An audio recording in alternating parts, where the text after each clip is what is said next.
Good morning, boys and girls. How we doing? Welcome, welcome. Hope everybody had a good weekend. Mine was busier than I expected. Slightly less World of Warcraft than expected. Is there any way Manthe got tier 4? Let's turn the tunes down just a touch. Spoiler alert, I did not get tier 4. We are still some way away.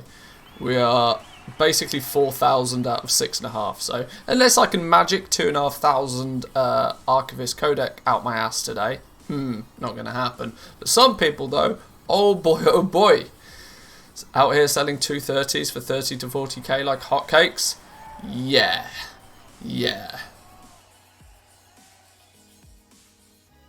Gold slipping away.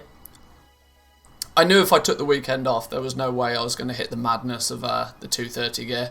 Trust me though, I have a sneaky suspicion the real madness will because that's a market, right, where you can only buy one piece.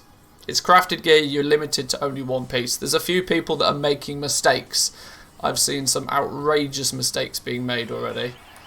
People buying entire sets and then being sorely disappointed. I can't remember where I saw it. I saw somebody buy an entire set for 60k a piece, knowing full well that probably eight out of those 9 slots were going to go straight back on the auction house, but I don't know. Don't know how you guys got to tier 4 already. I'm only halfway towards tier 4. Oh, I saw you chatting in the Discord yesterday with somebody about the rifts. I really do think the key to min-maxing your reputation with these Archivist Codex is the rifts. The more rifts you can get into, because technically before tier 4, you're not really meant to get in the rifts. I mean, you can if you're lucky, but you can snowball it. I think if you get it, if you're lucky and you get a rift key to drop, you can go into the rift, go do the thing that gets you more rift keys, and so you can rinse and repeat and make sure that you kill everything in the rifts every day. We should make a goblin community to group up for the rifts. Well, the big problem is that you need somebody that has the group rift key. This is the point, right? You need to get somebody in there first to go and do the thing. There's the event thing. I have not 100% worked it out. But I know there's the big old chest that you drag with chains and you drag it back to Venari. That thing has the ability to drop the group rift keys. Yeah. Are they guaranteed from Zoval's chest? Are they actually guaranteed, or is it just like a high drop chance? They are guaranteed. That's probably how people have done it then. That's probably how people have done it. They've got the group rift keys, and then they've just rinsed and repeat. It just rinsed all of the rifts, killing all of the rares. Because every rare in there has the chance of dropping one of those big 300 token pieces. So once somebody has one of those, you have a group key, then you take that key to Zoval's with a group, and boom, yeah. Yeah, I imagine it possibly snowballs. That's probably how people have done it. We might look into that a little bit later. I've got some more fundamental catching up to do though. I'm about 2 days behind in terms of dailies, which is real sad panda face for me. I need to make sure that I've got all of my characters to a point that I'm happy to go into next reset. And I would like to do that today so that I'm not doing it tomorrow, because tomorrow feels like a little bit too late. We've got some stuff to do today though. It's Monday. What do we do every Monday? We go over the WoW economy, the Wowhead WoW economy little guide thing. I still can't remember the name of that thing after hundreds of weeks of talking about it. We do that every Monday. I let people filter in for 45 minutes, an hour before we go through that. Bash out some dailies. Plus, there's the big news that TSM 4.11 is now public. No longer is it in beta. It's public. It was made public yesterday. Everybody who uses the desktop application for TSM will be running on 4.11 now. It's likely to cause a few problems today, as it will undoubtedly break something for somebody. But we'll go through TSM 4.11 in a little bit as well, and we'll talk groups, we'll talk operations, we'll talk legendary crafting, we'll talk everything that comes with TSM 4.11, because there's some cool stuff. But that's my plan so far for today. We didn't even start a little bit earlier. I was planning to start a little bit earlier, but I forgot. So my issue was doing the old dailies instead of focusing hard on the Death's Advance main. Should have had rifts on day 1. Yeah, I mean, for the most part on my main character, I've been in a rift every other day, but I've literally only done the 1 rift. I've not min-maxed the rifts, which is why I'm 4k out of 6.5, not tier 4 yet. Not yet. We should probably get tier 4 in the next day or so. I don't even know if there's any... I mean, there's without a doubt there's people on my realm that are selling them now, but let me have a little look, see who it is. Armor, search, 230 gear.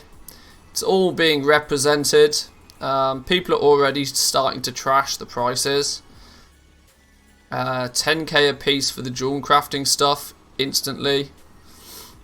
So there's obviously a couple of jewel crafters. Shadow Lace is represented. Shadebound is represented. Shadow Steel, yeah, I mean a bit of everything is represented now, but there's not a huge amount of it. There's only a couple of pieces. I wonder if these pieces are being listed by the same people. Probably not. But I think getting Crafter's Mark, weirdly I think Crafter's Mark 3 is the big money maker, because the Death's Advance reputation seems to be less cheesable. I'm going to be honest, I went into patch 9.1 assuming that we weren't going to get tier 4 for a couple of weeks. I genuinely didn't realise that you could just zerg the reputation with that so hard.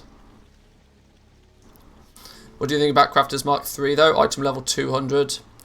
I feel 230 items are kind of ruining the moment of the 200 BOEs. Well, I think the difference will be is that the item level 200 gear, you can actually buy a set of it. 1 piece of 230 gear is not going to change anybody's life.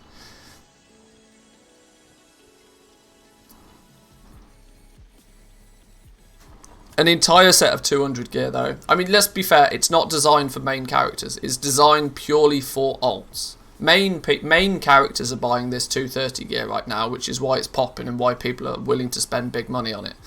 But where somebody could spend 40,000 gold on a single 230 item, that in theory means that as long as the item level 200 gear is a couple of thousand gold a piece, you basically make the same money, because instead of selling somebody 1 piece, you will actually sell somebody an entire set.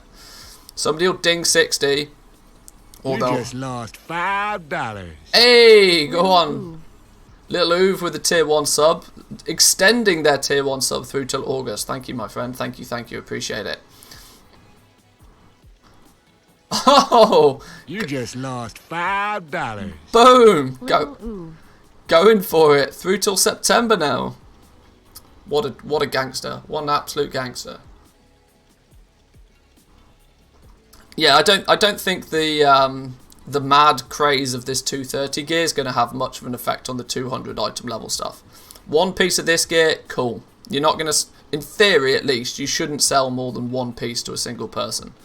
But the item level 200 gear, you are almost guaranteed to sell an entire set. Nobody's dinging level 60 anywhere near item level 200. So if they're bringing a fresh character through, they're going to go straight to the auction house, they're going to buy an entire set of item level 200 gear. Plus the reputation doesn't seem to be as cheesable, meaning that it may hold its legs a little bit longer, but we'll see. Sold a full set for 120k each to the same person. Yeah, well, see, this is it, right? Some people don't read the what's You just lost $5. Oh, go on. PPMHAGU.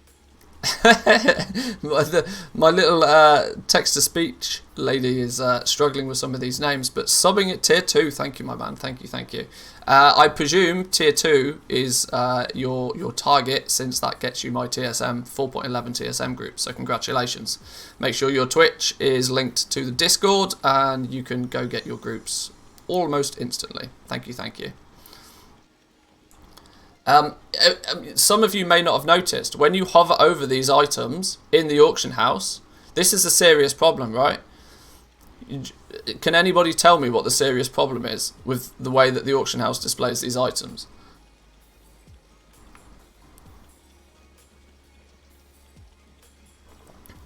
It doesn't take a genius to notice it, but there's one massive problem. It doesn't show the fact that it's unique, correct? It doesn't act the tooltips when this is the default auction house.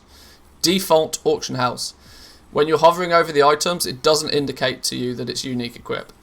Only if you go into the item and then are hovering over here, where these are the actual items, does it then sneak in the unique equipped line. So this is a bit gross, right? And this is the default UI. This is not even an add-on. This means that when somebody's searching the auction house and they go, holy shit, there's 230 gear, and they're hovering over it and they're like, bind on equip, got sockets on it, oh my days. They then don't look any further. They dive in there, they buy what they need, and then they're out of there. It's only when they've bought it do they then realise that it's bind on equip, unique equip, sorry, which is problem for who, by the way? Well, yeah, it's a lot of them problem, but all it means is those items are then going to come back onto the auction house. If anybody buys an entire set, they're going to use the piece that they want to use, and then they're going to go out of their way to sell the pieces back that they bought. People are going to get pissed off that they've made a mistake, and guess how they're going to rectify that? They're going to deep undercut to sell it quickly, which will just trash the market. So you actually don't want people, preferably you don't want people accidentally buying a whole set. You might get it's the quick win with the long term fail, because they're just going to trash the market price on it, and that's the serious risk with this stuff, right? It's expensive because it's rare, because there's only a couple of people that have got the rep right now. The crafting cost on this, nothing. Doesn't cost diddly squat to make these bits of gear. If you actually look at, TSM updates all of this stuff. Interestingly, TSM doesn't, for me at least, know the correct crafting costs yet, because I don't have the pattern. But when you know the pattern, it'll update the prices correctly. But what's a tier 4? What's a tier 4 Crafter's Mark 4 costing? It's 3k, give or take, roughly 3,000, because it's using a boil shards, of course. It's 3,000 gold for the crafting cost plus whatever the base is. So let's call it 4,000 gold, worst case scenario. So people out here, people out there selling it for. Lost $5. Oh, go on, you boys are on form. You guys are on form this morning. These guys banging it out there for 30, 40,000 gold a piece are making an absolute killing right now. Absolute killing. Gifting a tier 1 to Stro. Oh, it says tier 1 dropped off. Well, there you go. Haddock's got your back, my man. Haddock's got your back. Thank you. Thanks for LST. Yes. It is well worth the thank you. You've got a very small mistake in the crafting costs, by the way. It's 15 a boil shards rather than 16. Oh, okay. Okay, that's entirely possible.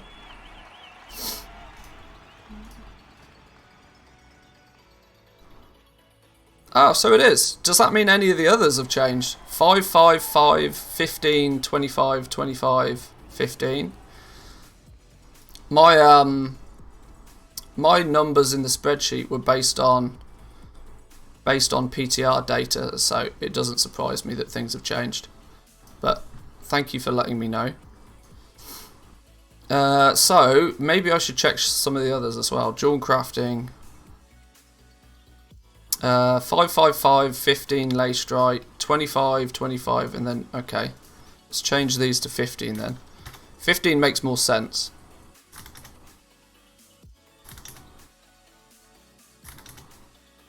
I'm going to assume it's 15 for everybody, right?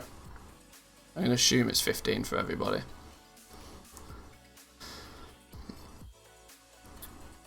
Morning, Mantheus. Yesterday I had a kind of shower thought. I was wondering, what are your insights on it? The whole thought is that the Goblin Corner Discord channel...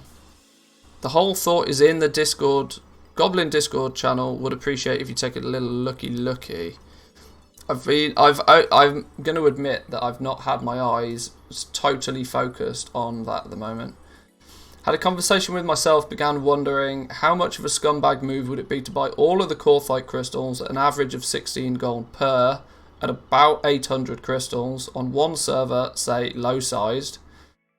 40k people go onto an overpopulated one, 120k and higher, and convert them into rank 5s and 6s. Do you think that would make a dent on progress in the low populated server or on the I mean, generally speaking, my opinion on people transferring materials from one server to another server simply to profit and then move that profits back is a pretty scumbag move. Generally speaking, both directions, it's going to hurt the market in some way, shape or form. We already know that these Corthite crystals are going to be relatively rare. Like it's not something that I would suggest doing. It's a real scumbag move. And it's one thing Blizzard likes. The official Blizzard line is market manipulation, I believe, and that is very borderline. Because there's two issues with it, right? You've got the low population realms probably don't have many Corthite crystals on them to begin with, meaning that if you transfer crystals to a rare realm, you are just literally bending over every single crafter on that realm that's bought the crystals at their realm's price. It's just scumbag, full stop. Like I'm not a fan of it at all. I know it's a thing, and I know people do it, and I know it's very hard for it to be considered against the TOS, but it's just morally a bit of a scumbag thing to do.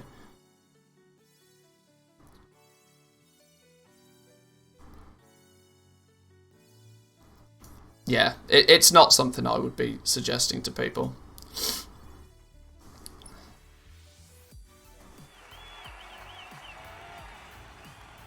Rare question mark. I've got gold cap worth of Corthite crystals already. They're not rare this week. Trust me, next week they'll be rare. They're not rare because nobody needs them yet. It's for legit purposes, I swear. I was planning to move to another server since my guild won't be playing on 9.1. Look, let me explain. If you are moving your characters from one server to another, taking materials with you and stocking up on materials and whatever, there's nothing wrong with that. The issue I have is when people move from one server to another server simply to trash and sell stuff quickly on that other server, to then only bring that gold back. You are deliberately just that's like going to a foreign country to buy cheap cigarettes to bring them back to your own country. There's a reason why stuff like that is not only illegal but frowned upon. It's not something that you want to be doing. And trust me, if you do it frequently enough and if you do it at scale, Blizzard will swat you for it. So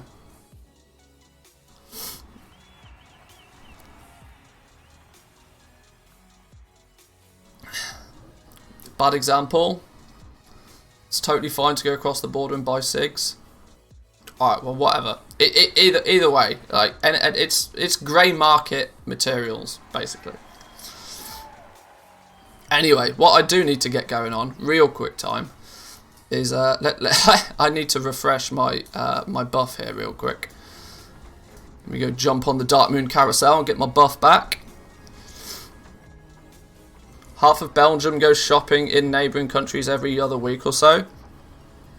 It's not a problem doing it on a small scale, but when you do it on a larger scale, it becomes an issue. And that like I said, that's the difference that needs to be made.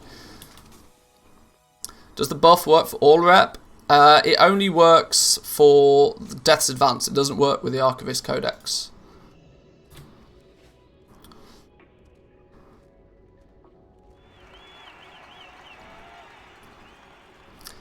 Blizzard manipulation on token price, and this is scam. Now they give us low drop of crystals and the price of Legos will be 200k plus.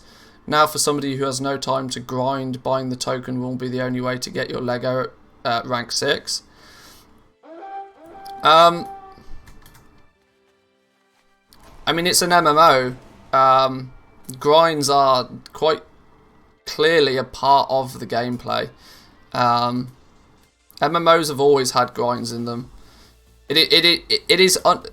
Let me flip it the other way round, right? Not that I don't agree with you, but let me flip it from the other perspective, right? Is it fair that somebody that only plays the game a couple of hours a week has the same opportunities as somebody that plays the game to its fullest for large quantities of time? Is that fair to the player that puts in a lot of effort? If somebody can play 2-3 hours a week and get just the same stuff, you got to look at it both ways. Now I do agree, and I know full well that the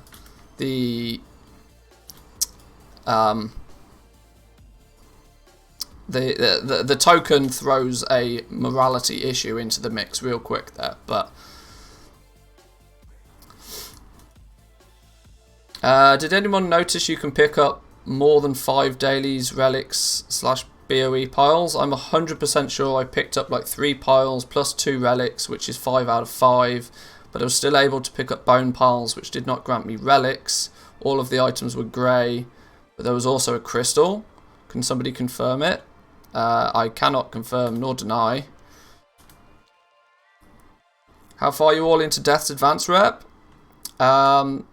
3,600 into friendly after dailies today. I am currently. I mean, my progress is not good. I'm less than 1,000 into friendly, but like I said, I've missed the equivalent of 2 days worth of playtime because I didn't really. I got online for an hour or so last night, but I, for the most part, didn't play over the weekend because I wasn't here to play. So I'm relatively behind in that regard, but. I still think that I'll be able to hit Honoured this week, because once you get the resets come round, this will chunk up really fast. I'm going to follow my little route, my 20-minute route. Hopefully get some of the dailies done and pick up some of the treasures at the same time. I might do this on my hunter first, and then see how we're doing for time, and maybe we'll do the Wowhead economy report.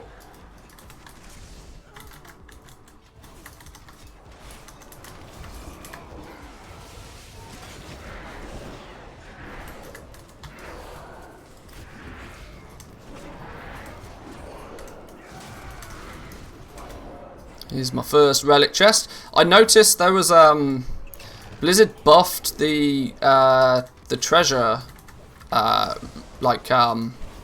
they made some adjustments to the treasures, right? So they, from what I understand, please correct me if I'm wrong on this, but from what I understand, they made them multi-tap, and they made them last a lot longer, and they increased the rate in which they spawn for you if you haven't seen them yet. So I think what this ultimately means is running around Korthia grabbing your treasures is literally a 20-minute, half an hour adventure now. I think actually, whereas it was taking me 4 or 5 hours on a single character to complete everything in Korthia, I think that time to complete is a lot less now. I'm wondering if that's going to have an effect on the crystal price, because more people will be able to just run through Korthia with 20 minutes, namely using a route such as mine, and very, very quickly pick up enough treasures and hopefully get lucky with a couple of crystals. Found nice weak aura to track those Korthia daily things. Korthia checklist in wago.io. Might have a little look at that. I don't for the most part keep weak auras activated because I'm not so huge into my end game content, so weak auras is cool and all, but I have no idea what I'm doing in weak auras, so I'm at the mercy of other people making the weak auras for me. So I don't tend to use it that much, but I get it could be a thing. Let's go grab that nest while we're here.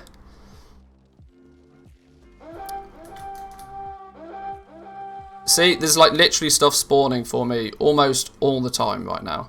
Whereas the first couple of days, you genuinely had to camp these treasures, or you just didn't get them. Whereas now I feel I can just run around and pick up everything. It's not a case of things don't feel rare anymore, which is a slight frustration, if anything, to be honest. I liked the fact that, you know, they were somewhat rare and you kind of needed to camp them. I have TSM beta but didn't have time to play WoW this week. Is it possible to create groups for Legos 5 or 6 or just at just item level, or do we need to create groups like on TSM 4.11 went into public release yesterday. So beta access or not, you actually have, everybody has full access to TSM 4.11 now. We're going to go through TSM a little bit later in the stream. I'm also planning on today's video. It's going to be a double bubble video day, by the way. We'll have the WoW economy report up on the YouTube later today. We'll go through that in 15-20 minutes. Secondly, I want to get a video out about TSM, considering it's now in the hands of everybody, and I'm very aware that people will have remarkably large questions about it. So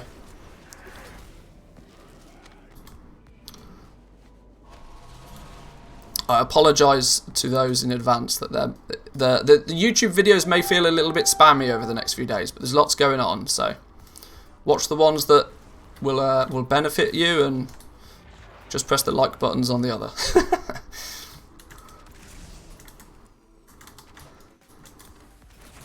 Is the view that we need Honoured Rep and Renowned 44 or just Renowned 44? My opinion, going by what was on the PTR, which is the only information I can go by until it physically happens, on the PTR you did not need Reputation. You simply only needed to be Renowned 44 and complete the quest. The Tome of Origins was a quest reward. Now, if obviously it stays that way, as long as Blizzard haven't changed anything, if it's still a quest reward, people will get it virtually all at the same time. Now, obviously what we don't know is whether they're going to have changed it from the PTR. That's entirely a possibility. But my thought process on... Oh, there's a rare. My thought process on it being on both the vendor and a quest reward is it's a preservation mechanic. So if you do not have the professions right now, it means that even if you complete the campaign, when you do get those professions, you can still go and buy the pattern that you need from the vendor. You're not like, it's, they can't, if to put it on as a quest reward, they also kind of needed to make sure that you could still acquire it after completing that quest. That's my thought process on it anyway. Well, it's not even a thought process. That's how it was on the PTR. The only reason it will be any different to that is if Blizzard have changed it.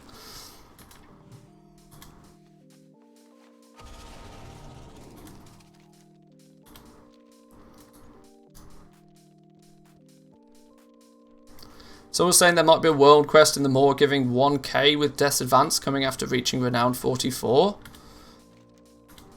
I mean, either way, that can only be a good thing realistically, because it just is one extra way of getting honoured. Let's not forget though, honoured is literally the it's easy mode, right? Honoured is the easy one.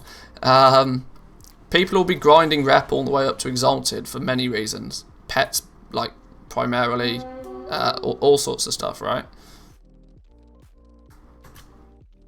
It's not like everybody will be getting honoured very, very quickly. Malbog dude is up. How do I easily get to him? Somebody's going to pew him before I get there, aren't they? We can sneak our way over this way, I think.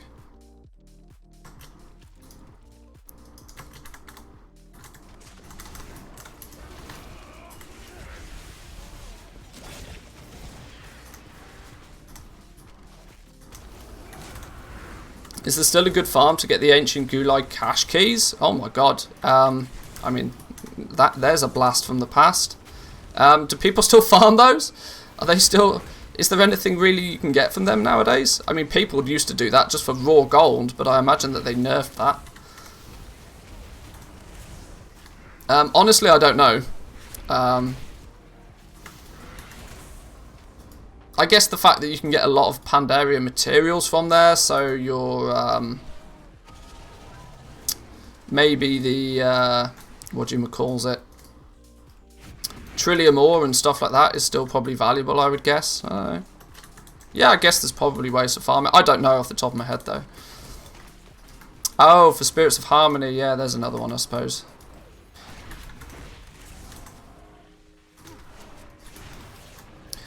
Is the only way to gain rep with Death's Advanced Dailies, quests, and the Tormentors of Torghast? For the most part, yeah. They're the two main things.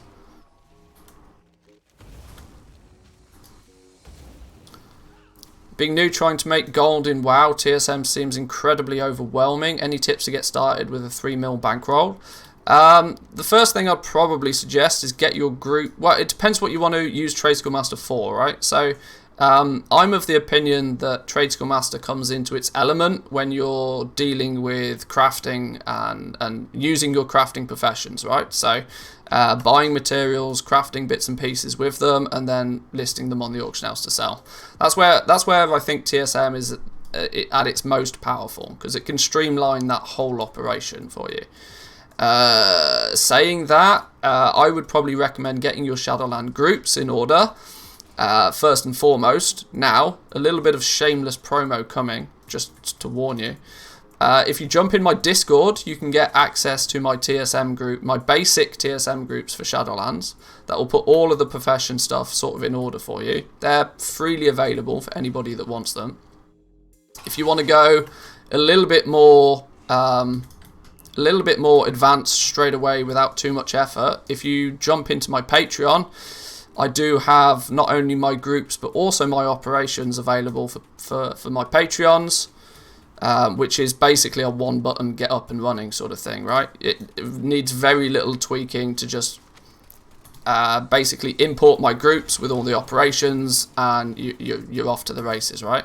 I've tried to keep the groups relatively simplistic and easily customizable, so it acts as a good sort of foundation point if people want to start there. But yes, I agree, TSM is a bit overwhelming to begin with.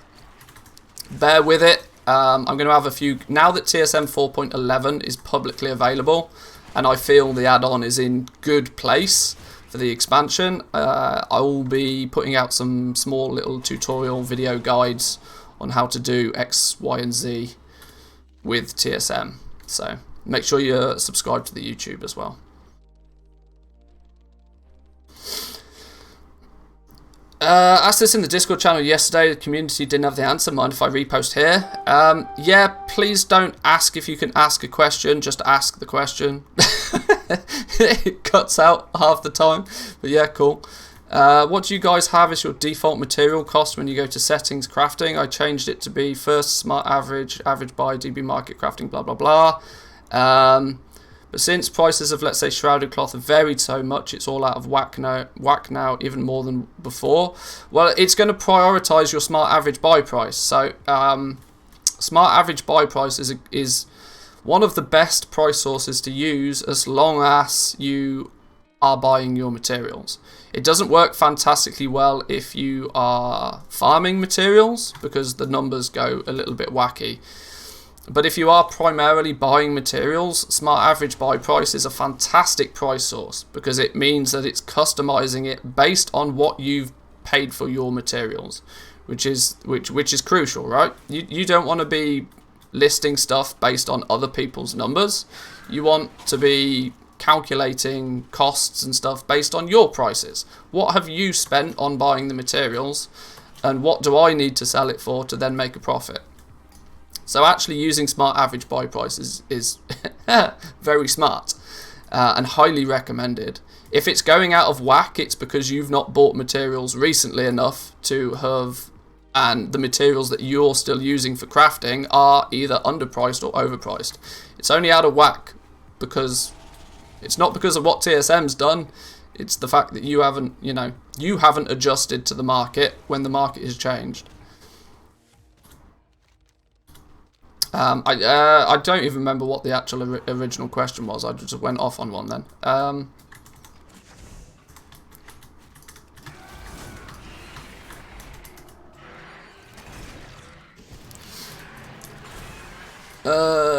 Oh, it wasn't actually a question. Well, mine is very similar to that. It prioritizes. I don't know if you just copy pasted what you've put in there, or whether you just generalized it, because what you posted isn't exactly how I would have it set up.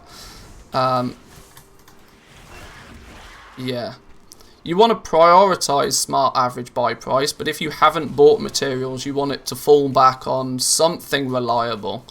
And the most reliable number, although it not be amazingly reliable, you probably want it to fall back onto your DB market price, because the price on your realm is going to have way more of a factor than, say, the average price across all realms, because that doesn't really matter so much with current content stuff. But yeah, we can maybe look into that a little bit more detail if you wish later.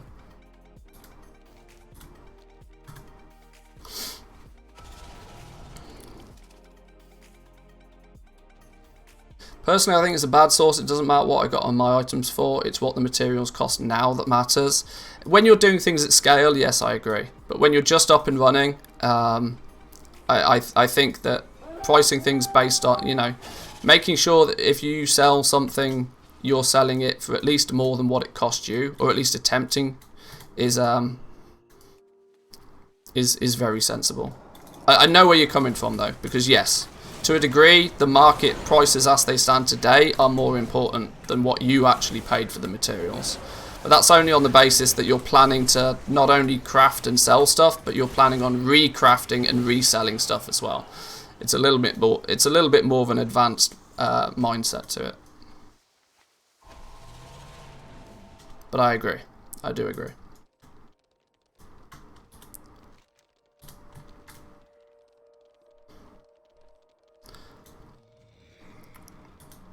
I've had discussions on r/WoW Economy about unlocking the recipe for Vestige. Does it unlock through Renowned 44 alone?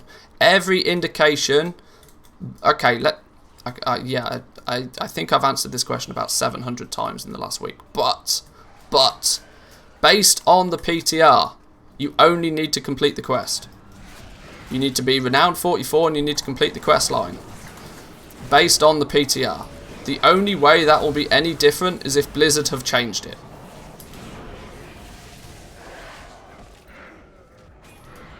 The fact that it's indicating that it comes from a rep, and the fact that Wowhead is also telling everybody that you need it through rep, is causing a lot of confusion. But let's not forget, worst case scenario, if you need the reputation, you go get the reputation. You'll be honoured next week anyway.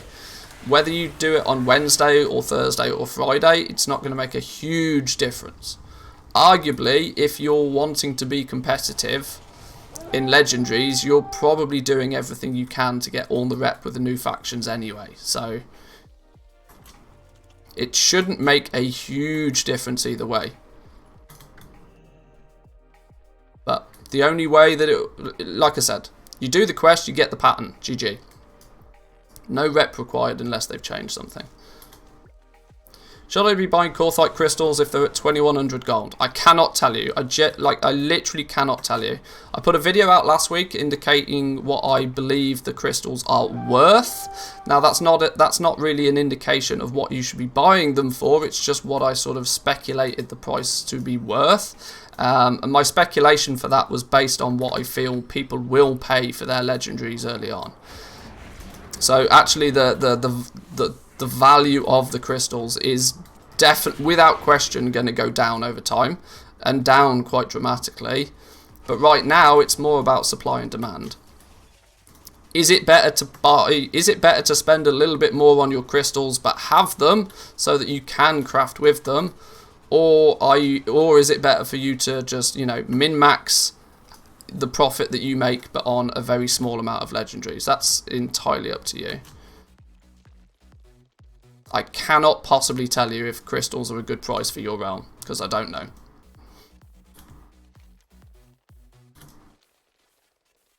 I feel I'm missing a key.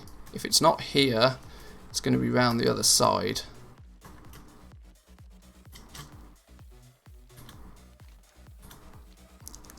Where's the key today? The fact that these keys... Ah, here it is, look. There it is. Oh, that's interesting. This key location isn't even on handy notes. Or is it? Oh, no, it is. It is. We're good. We're good. Got 1 mil invested in Quartzite crystals based on your comments. If it fails, it's your fault. Yeah, I know. Yeah, I'm aware of this. I'm aware of this. Trust me, it's not going to fail, though.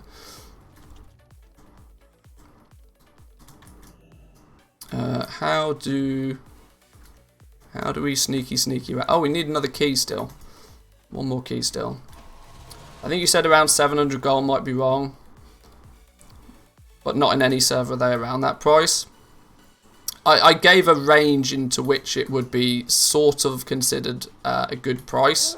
But like I said, it was all based on hypothetical numbers, because we don't know what people are going to be willing to pay for their legendaries.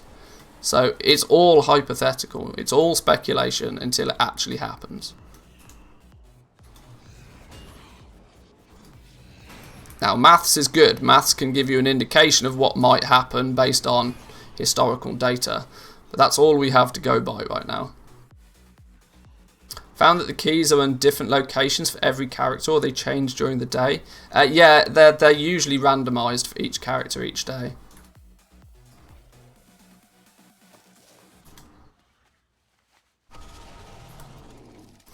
Could do with finding a cache down here somewhere, but maybe not now.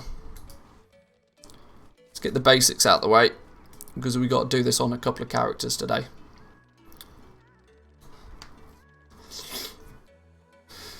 Been doing everything I can for the Archivist rep, but I'm still 3k off tier 4. I think the real trick to the Archivists is in getting into the rifts. The more rifts that you're able to complete on your characters, the better you'll be, because arguably you shouldn't really be able to get into that many rifts. It's not even guaranteed that you can get into a rift every day.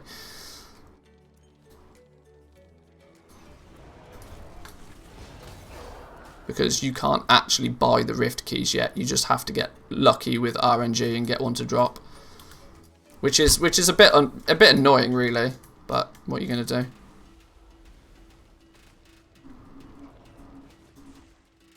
Ooh, another chest.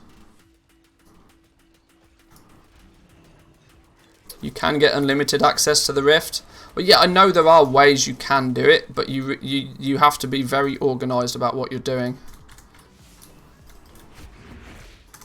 You have to firstly find a solo rift key, which is problematic to begin with, let's put it that way. Then you have to very specifically complete that rift in a way to guarantee yourself an extra key to then be able to rinse and repeat and do it again.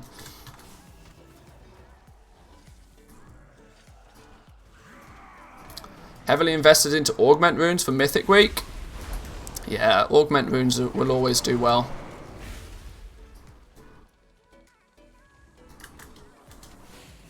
I mean, it's very true to say, right? If you buy anything when it's cheap and sell it when it's not cheap, you win, right? It's the fundamentals of gold making, right? Buy low, sell high. GG. It's knowing when to buy low and when to sell at high. Or to be fair, when to sell is easy. When to sell is really easy. You sell it when you can sell it for more than what you paid for it. And the less greedy you are, the more likely it is that you'll turn a profit.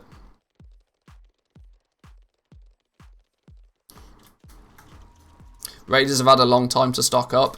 That is true. That is true. Going 8 months between the patches will not have helped, for sure. It will definitely not have helped. See, this is my point here, right? They've massively buffed the spawn rate of stuff in Korthia.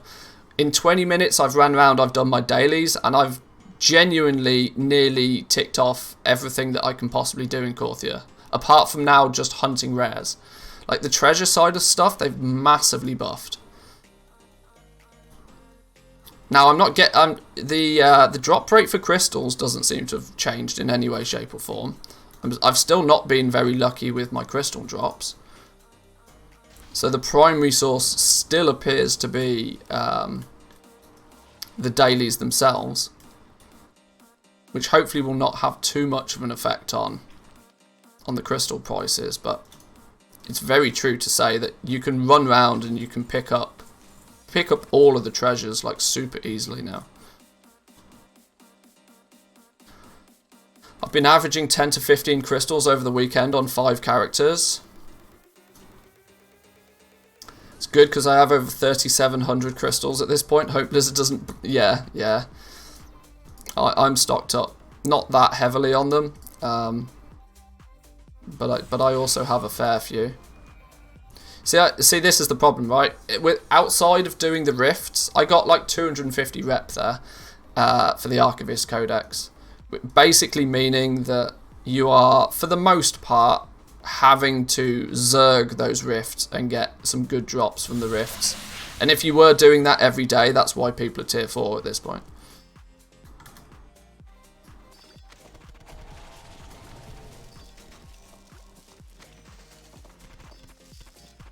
Do you guys expect crystal supply to bottleneck this reset or the next one? I expect crystals to be the bottleneck for the next 4 weeks, relatively consistently. It's interesting, right? The demand spike for them is a bit weird, right? Because people can craft legendaries next week. In terms of crafters can make base legendary items next week, but people can't actually generate enough soul cinders yet to make their rank 5. So there's going to be an uptick in demand for the crystals next week, but it's not going to be till the week after when people can actually craft their legendaries to where the demand is going to be at its peak.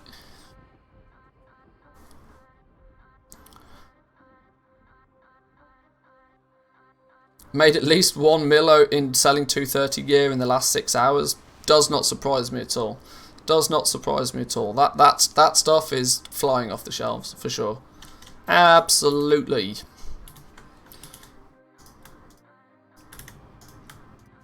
Let's check the auction houses real quick. So this dude's done his dailies for now. We'll come back and we'll spend a bit more time and complete the rest of the stuff once we've got the dailies done on a few people.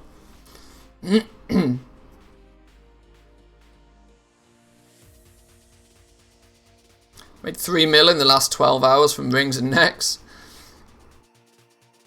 Early bird catches the worm, right? Early bird catches the worm.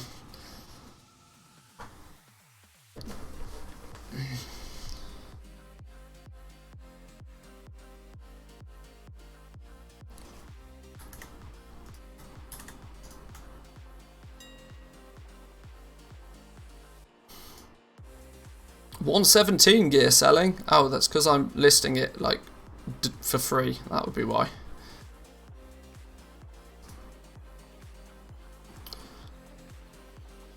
Today's daily is good for cooking mats. Today, oh, because yeah, you're gonna get like loads of meat and ribs and stuff. Yeah, all the bears. Yeah, and skinners. If you're a skinner, today's daily is gonna be really good for you. Because there'll be people just zerging that zone all day long. You as a skinner today will just be able to run around just skin. You won't have to faff about killing anything because everybody will be killing it for you.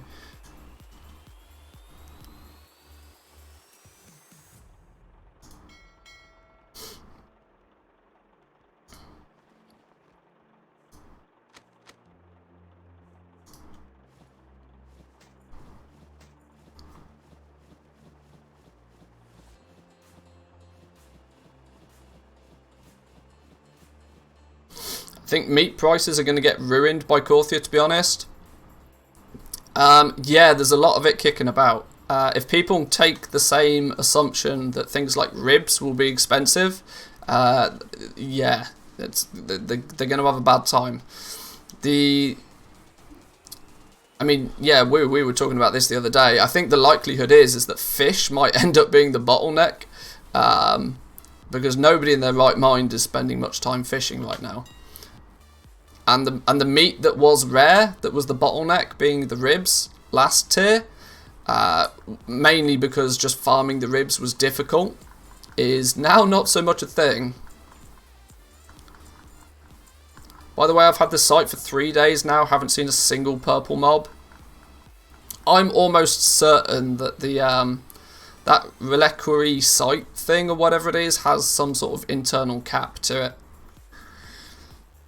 Because I saw every third mob for me today was purple. But that's because I've not really played for 2 days.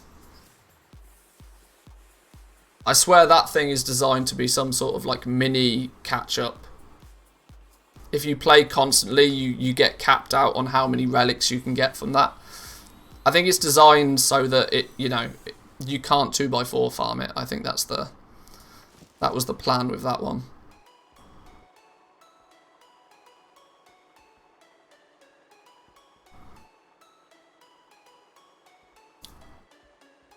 Cap doesn't make sense for me if I don't find a single one.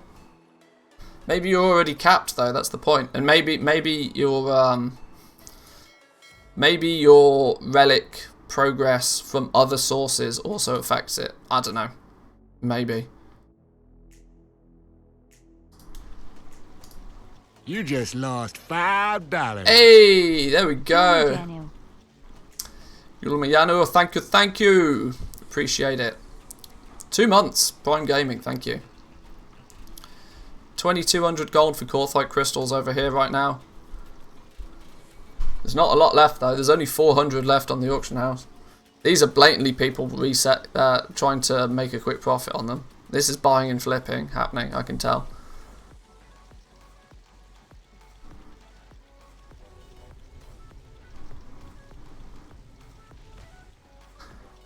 Best ways to do catch up on renown.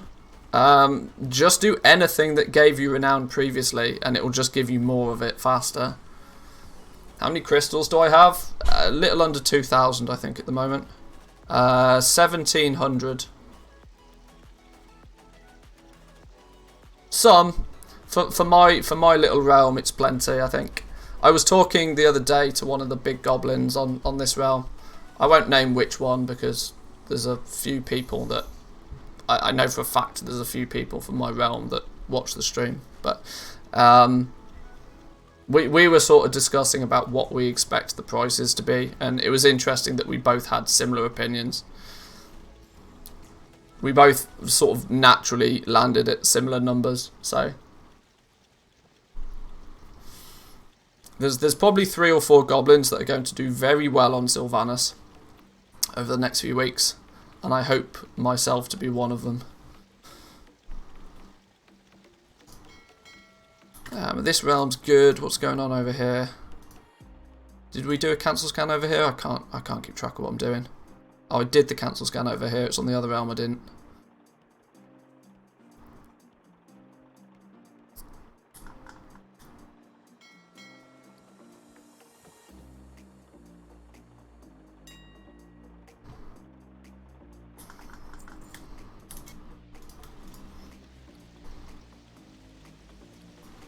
These are expireds.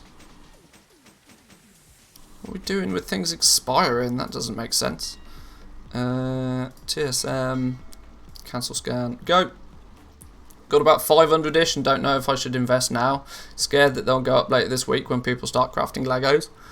Well, I mean, it's true to say that the supply versus demand scale is tipped very heavily towards the supply side now.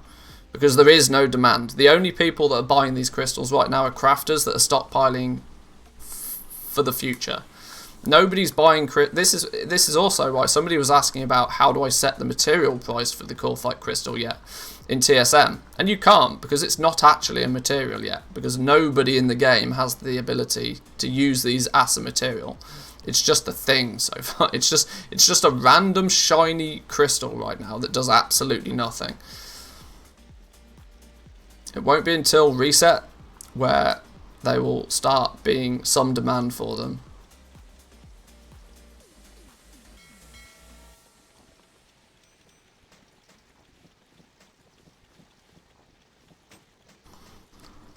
Going all in, should have 5,000 by the end of the day. It worries me when people say they're going all in, because I don't think you should ever go all in on any one single adventure.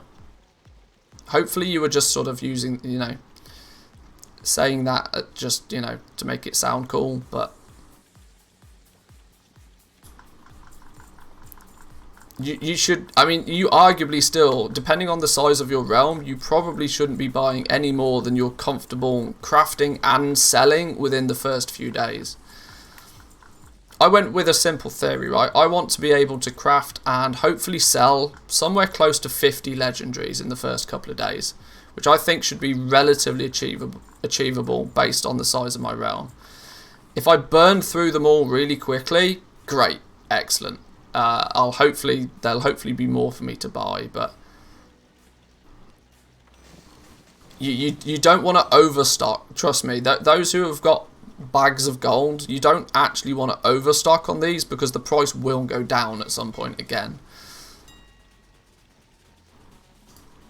Hang on. What am I doing? There we go. Buddy of mine sold 3 crystals for 200k each last Friday. Somebody emptied the auction house and didn't check the price. Oh no. Oh no. That's why people post the really high, the single materials at really high prices. Because once a month it will pay off. It is a bit of an oopsie though, for sure. It's definitely a bit of an oopsie.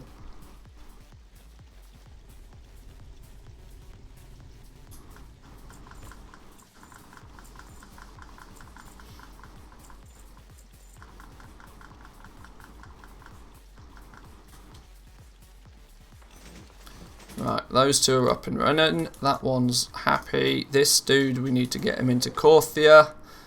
And then I think it's about time to take a little look at the weekly Wowhead economy blog, I think. Let's get myself ready to go do a run over here. Get my Hearthstone on cooldown. Ah, redeem sponsored ad, boys and girls. Thank you. I do need to run an ad. We've been live for an hour or so and I've not pressed the ad button yet.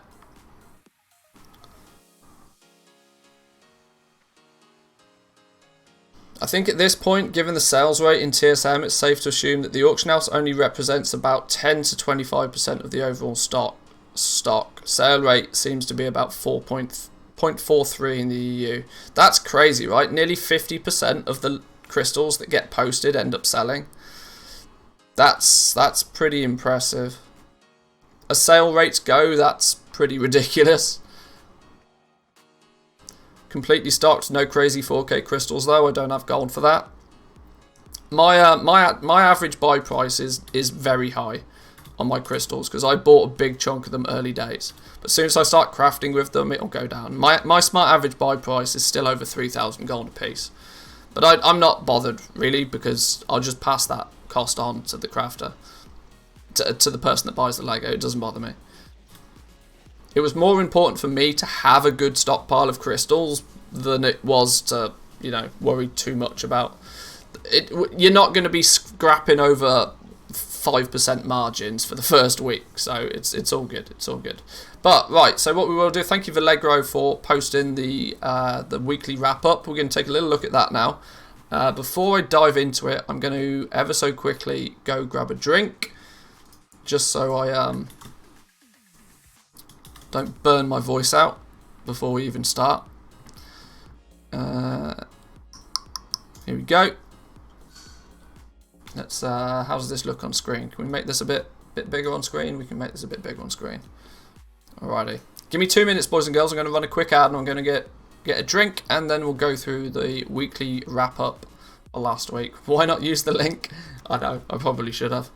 I didn't want to risk it being gay porn or something. I know what you like, Vallegra. I'll be back in 2.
Okie dokie.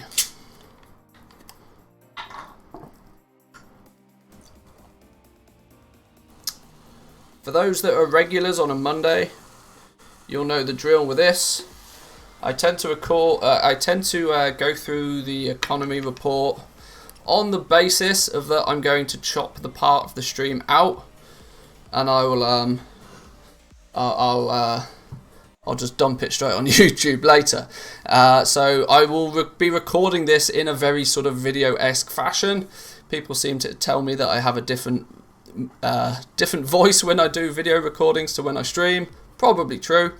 You can feel free to throw your comments in the chat though. I will keep an eye on the chat for sure once we go through this. But we'll do like a Q&A section once we get through it in its entirety.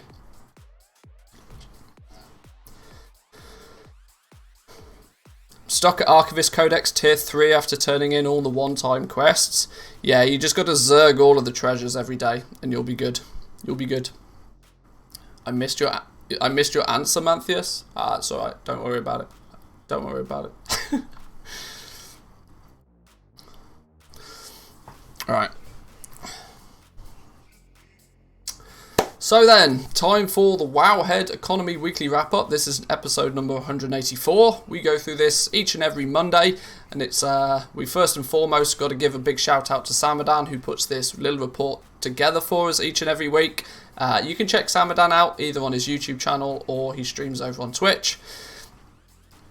We have, I would imagine, a lot to talk about this week, mainly considering patch 9.1 has launched, so let's just dive straight into it.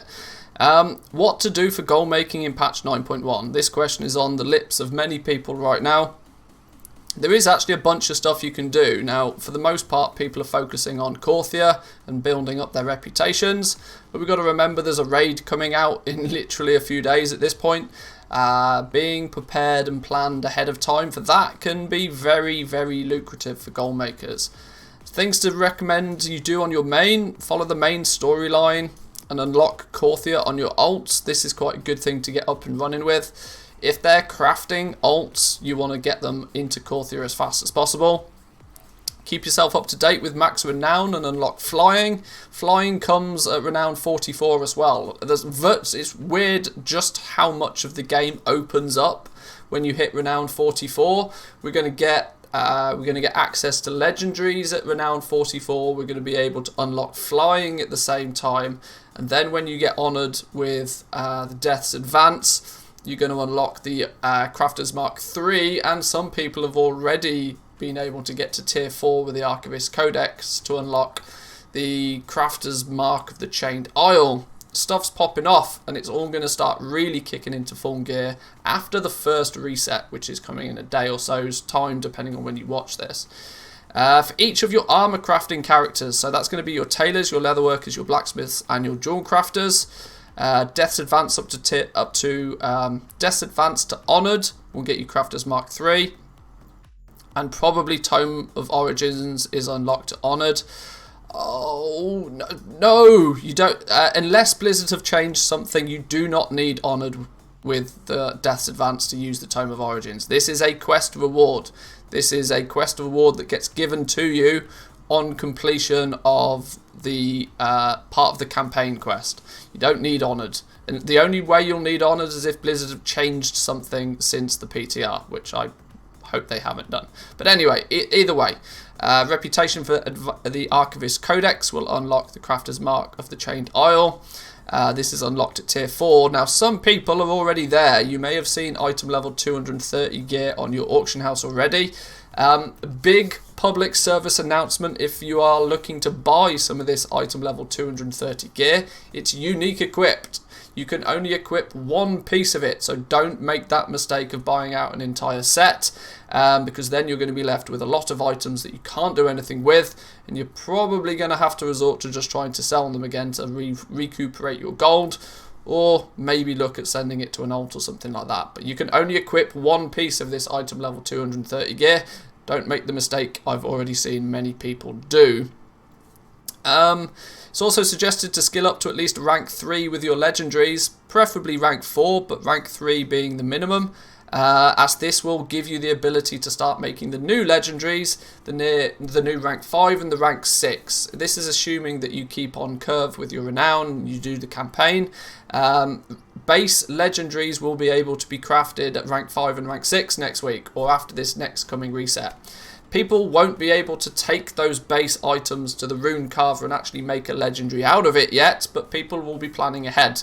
I would imagine to see the prices of base items at both rank 5 and rank 6 be a little bit eye-watering for some people, but we'll talk about that in a little bit more detail later.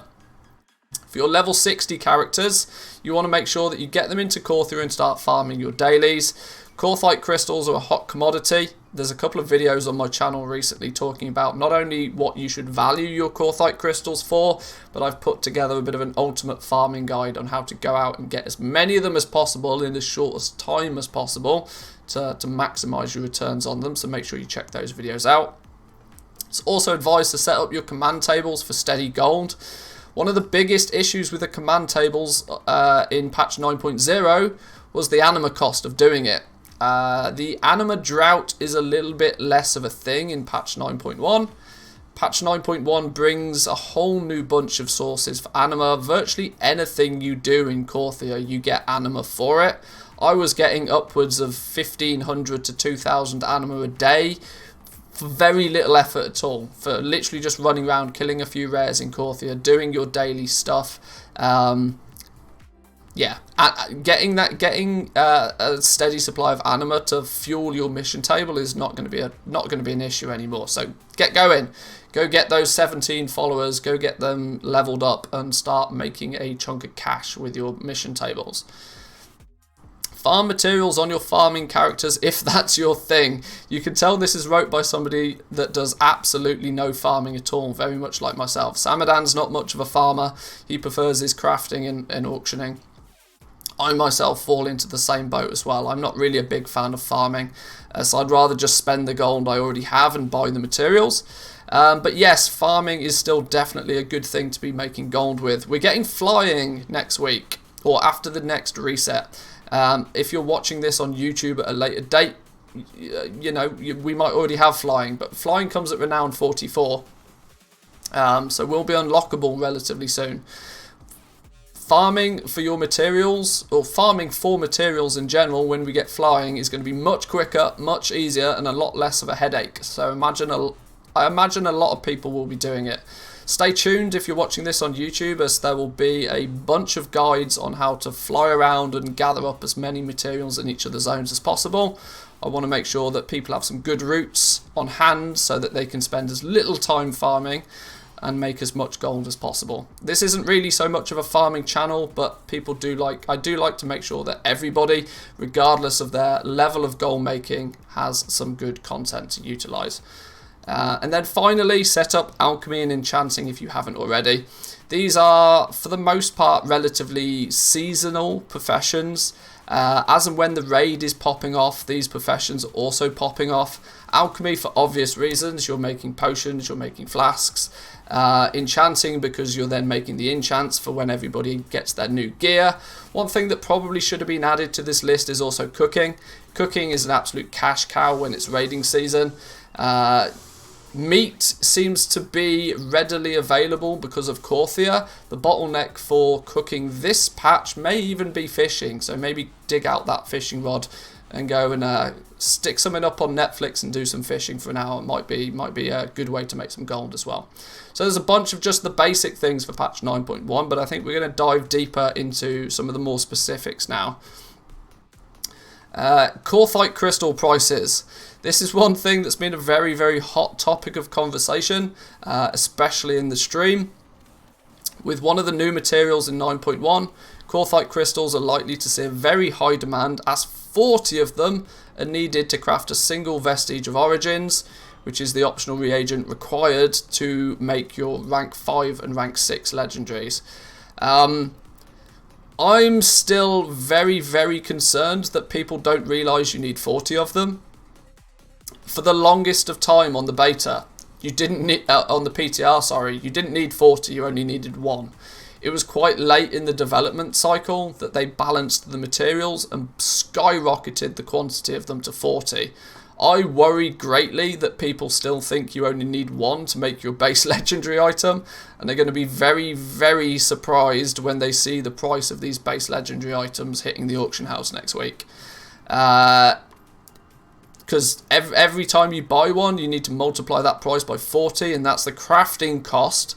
Let that sink in. That's just the cost to the crafter to make that legendary. That doesn't mean that's what they're going to be listed for on the auction house, because of course that crafter is going to want to see some profits from putting in the effort. So Samadan's done a little screen grab here of the regional prices. I believe this is the EU.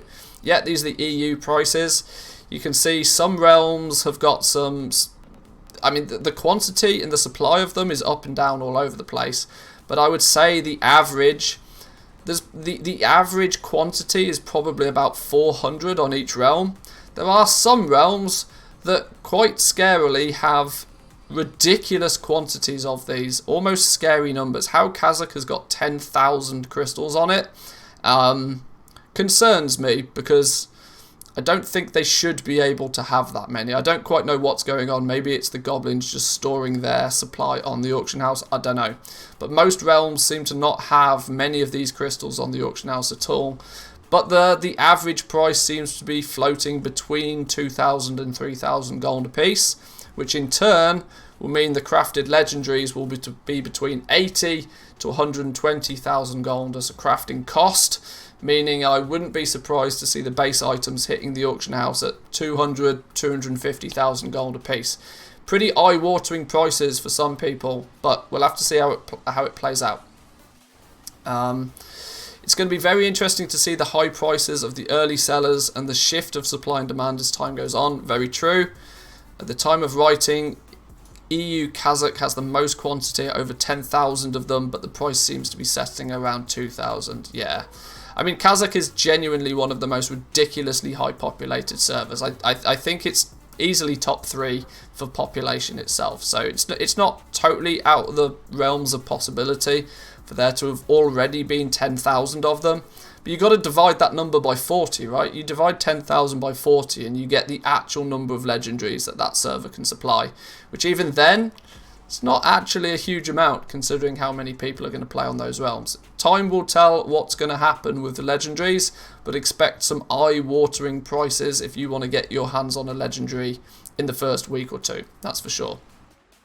On the US, the most available is on Illidan at 2,000 with an average price of 2,700 gold. This surprises me, right? It greatly surprises me that the value of the Korthite crystals on average is higher in the US realms. That was not expected. I expected the price to be about 400 to 500 gold less on the US realms. We'll have to see how it pans out. Maybe it's goblins in the EU actually starting to buy them sooner, sort of artificially floating the price. I don't know. I don't know what's happening. But either way, between 2,000 and 3,000 gold seems to be a fair going price for these crystals right now. Haha, here's me. Manthius has come up with some reasonable guidance on possible prices based on some assumptions about what people are willing to spend on legendaries. Yes, we put this video together last week. It's based on the fact that, or at least what we saw in patch 9.0. I'll give you a TLDR in case you don't want to watch the video. A TLDR is basically that in patch 9.0, people were able to keep the price of legendaries just under what it cost to buy a token, and they could sell them all day long. People that got on board with the rank 3s and 4s, the higher ranks really quickly, even though people couldn't use them, rank 3s and 4s in the first couple of weeks of Shadowlands were going for very steep prices. As long as that price was under the value of a token, they would fly off the shelves. As soon as you try and push the price above a single token price, people started to notice their sale rate declining. But keeping the value of the crafted items under a single token in value seemed to be a very, very strong strategy for selling these early days legendaries. I imagine that the same sort of thing is probably going to happen again in patch 9.1. If you can craft your legendaries and sell them for less than what it costs somebody to pull out their credit card and buy a token's worth of gold, you'll probably have some record sales next week. So time will tell. We'll see. We'll see. The actual price of them is going to be very server dependent, but it's clear to see that a lot of gold is going to be changing hands. Yes, this is very true. Very true. If you're out there farming the Korthite crystals, you'll probably make a boatload of cash. If you're crafting legendaries, you'll probably make a boatload of cash. And if you're just buying them to have a legendary, expect to be spending a lot of cash. That is for sure. Deeps42 also brings up a very valid point about the issue of supply and demand. They're on a high pop server in the NA. They're looking at the auction house right now, and the Korthite crystals are plummeting in value. Picked up 10 at around 1,500 gold. However, the total available for sale is less than 900, which is only actually enough to make 22 legendaries. I think this week will likely be the week with the most surplus of Korthite available, as there are about 7 one-time only Korthite nodes that you can loot. Yeah, there's a lot of treasures in Korthia that are one-time treasures. Once you've picked them up, that's it. Which probably means that people have ran round Korthia, picked these treasures up. Oh, great, got a crystal. Bang it on the auction house. They won't ever be able to do that again, though. Meaning that there's a huge spike in supply this first week in Korthite crystals. Next week, though, they're going to be a lot rarer than people realise, and this is why I think buying them up at that 2,000-3,000 gold price, it's not the worst idea. Even if you're not a crafter, you can pick up a few, and I can almost guarantee that you'll sell them for more when the real demand for these legendaries kicks in. Bringing it together, I feel that the prices are going to skyrocket next week when they're actually usable. And it feels like WSBG's what? Huh? Wall Street Bets? I don't know. My measly 350k bankroll and all of them below 3k. Yeah, this is one thing to be careful though.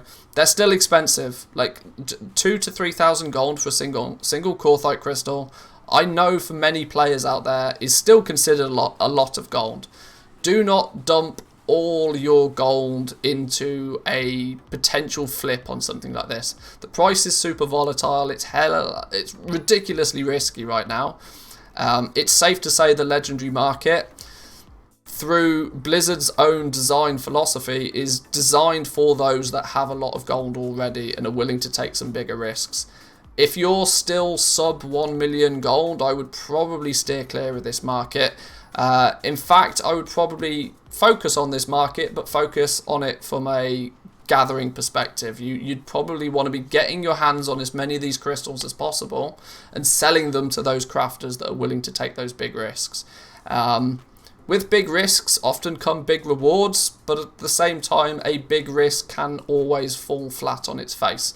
If you dump all your hard-earned 350,000 gold into something and it goes pear-shaped, you're going to be a sad panda, so just be careful.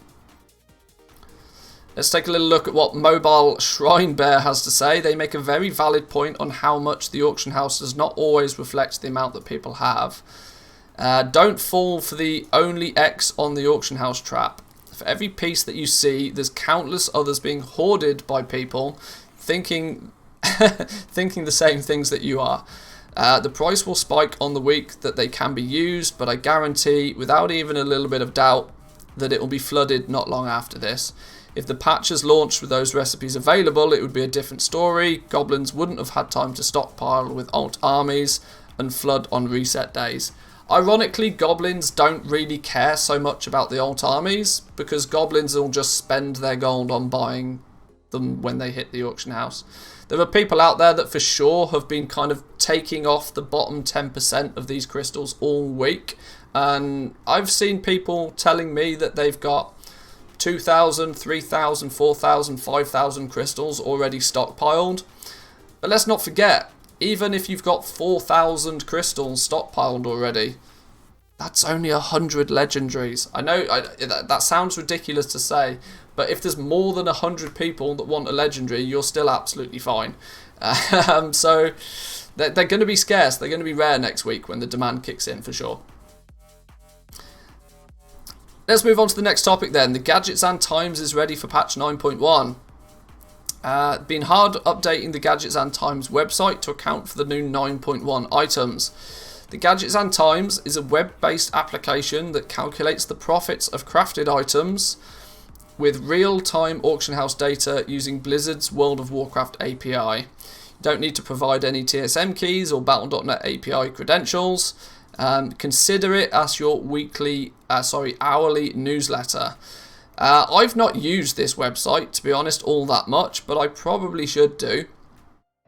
After selecting your region and realm, you'll be able to see a table which includes the main material prices which form the economy on your realm. On the profession pages, both the profits of the recipes are calculated based on live data. You can order the table by profit and profit rating values. Okay, so this is just going to give you... TSM in essence does something very similar, but this is a nice web-based version of it. That it's going to tell you, right, Jewel Crafting specifically, Shadowgast Ring has got crazy profit on it right now, and it tells you how, when it's been updated. Costs this amount to... Oh, no, this is negative profits. These are all done backwards. What server is this? What server is this? Okay, these numbers are doolally crazy. Apparently on somebody's realm it costs 1.4 million gold to make a Shadowgast ring at rank 4. Okay, that concerns me. That concerns me. I would say TSM probably does a much better job than this, because I would imagine this is being based on just ridiculous auction house essence prices. I don't know where this screen grab is from. Yeah, okay. I was about ready to highly recommend this, but that's given me some doubts. I would take a look at it, use it as a point of reference, but don't trust it entirely. I'd be interested to find out how it's calculating the crafting costs of these, because some of them seem ludicrous. But we'll see. We'll see. Important note, when I calculate a recipe, I don't know if you craft your own enchanted lightless silk. Therefore, crafting costs might be greater than your actual cost. Okay. Yeah, this is basing all of its prices then, by the sounds of things, on current auction house prices for the materials, which, as we know, are very, very open to just be wrong. Yeah, okay. If you're using the gadgets and times, use it as an estimation. Then go into TSM maybe, and maybe take a little sniff around before you take any action. Make sure that the prices are what you expect them to be. But it maybe is a good tool to give you, point you in the right direction to where you should be focusing maybe. Skinning in Korthia. This is a topic of conversation that I wanted to go into a bit of detail about. Skinning is skinning's going to be massive in Korthia, and it's going to be very interesting to see what happens with the leather prices. Because virtually everything in Korthia is a beast, and it can be skinned, or at least there are some massive clusters of mobs which are going to be very lucrative for skinning, especially since a lot of the daily quests end up being in these zones, and people are zerging all of the mobs. Things are hyper spawning without even any effort, and skinners can just run around, and it's like mini Christmas.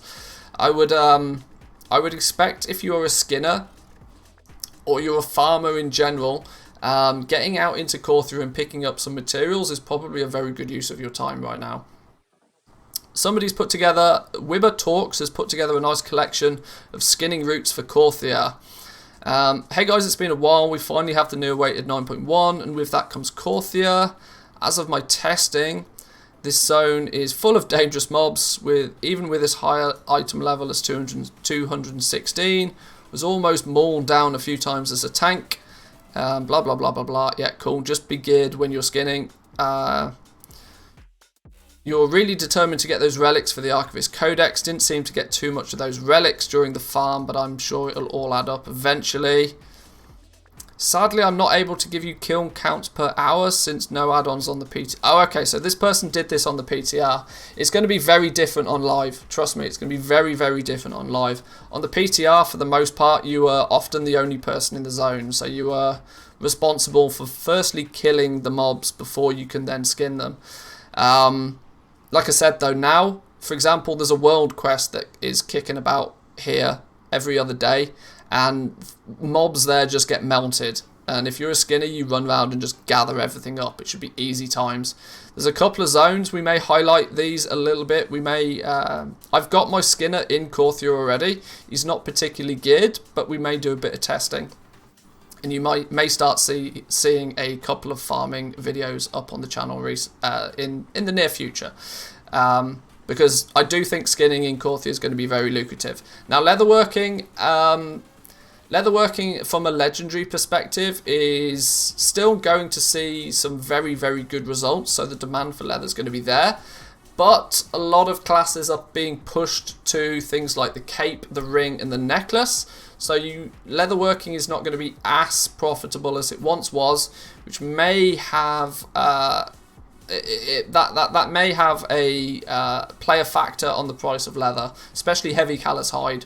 We saw heavy callous hide go basically double in price before the patch, and it's almost back down to where it was a month ago at this point in terms of its actual price. But who knows, when the demand for legendaries kicks in, maybe the material prices will go up as well. But if you are a skinner, don't forget Korthia is an absolute haven for some easy leather skinning over in Korthia. There's also a little video they've put together about it, easiest skinning routes in Korthia. In typical World of Warcraft YouTube fashion, they're claiming gold per hour amounts, as people seem to do, because it entices people to click on the video. But obviously your prices on your realm are going to make it either more or less profitable for you to be doing it. Bloody gold purse nerf. I'm amazed this has made its way into the weekly wrap up, but it has. The bloody gold purse, for those who are uneducated, was from the Warlords of Draenor garrison. It used to give you 50 gold, but apparently it's now been changed to 3 silver 70. So yeah, no longer is it a decent sum of gold. This probably only affects people that were still to this day churning through the garrison for some basically free, or as near to free raw gold. I don't know just how many people were utilizing this. because actually setting up the garrison nowadays is just too much like hard work for many people. Unless you've already done it years in the past, it's just a bit of a pain in the ass to do.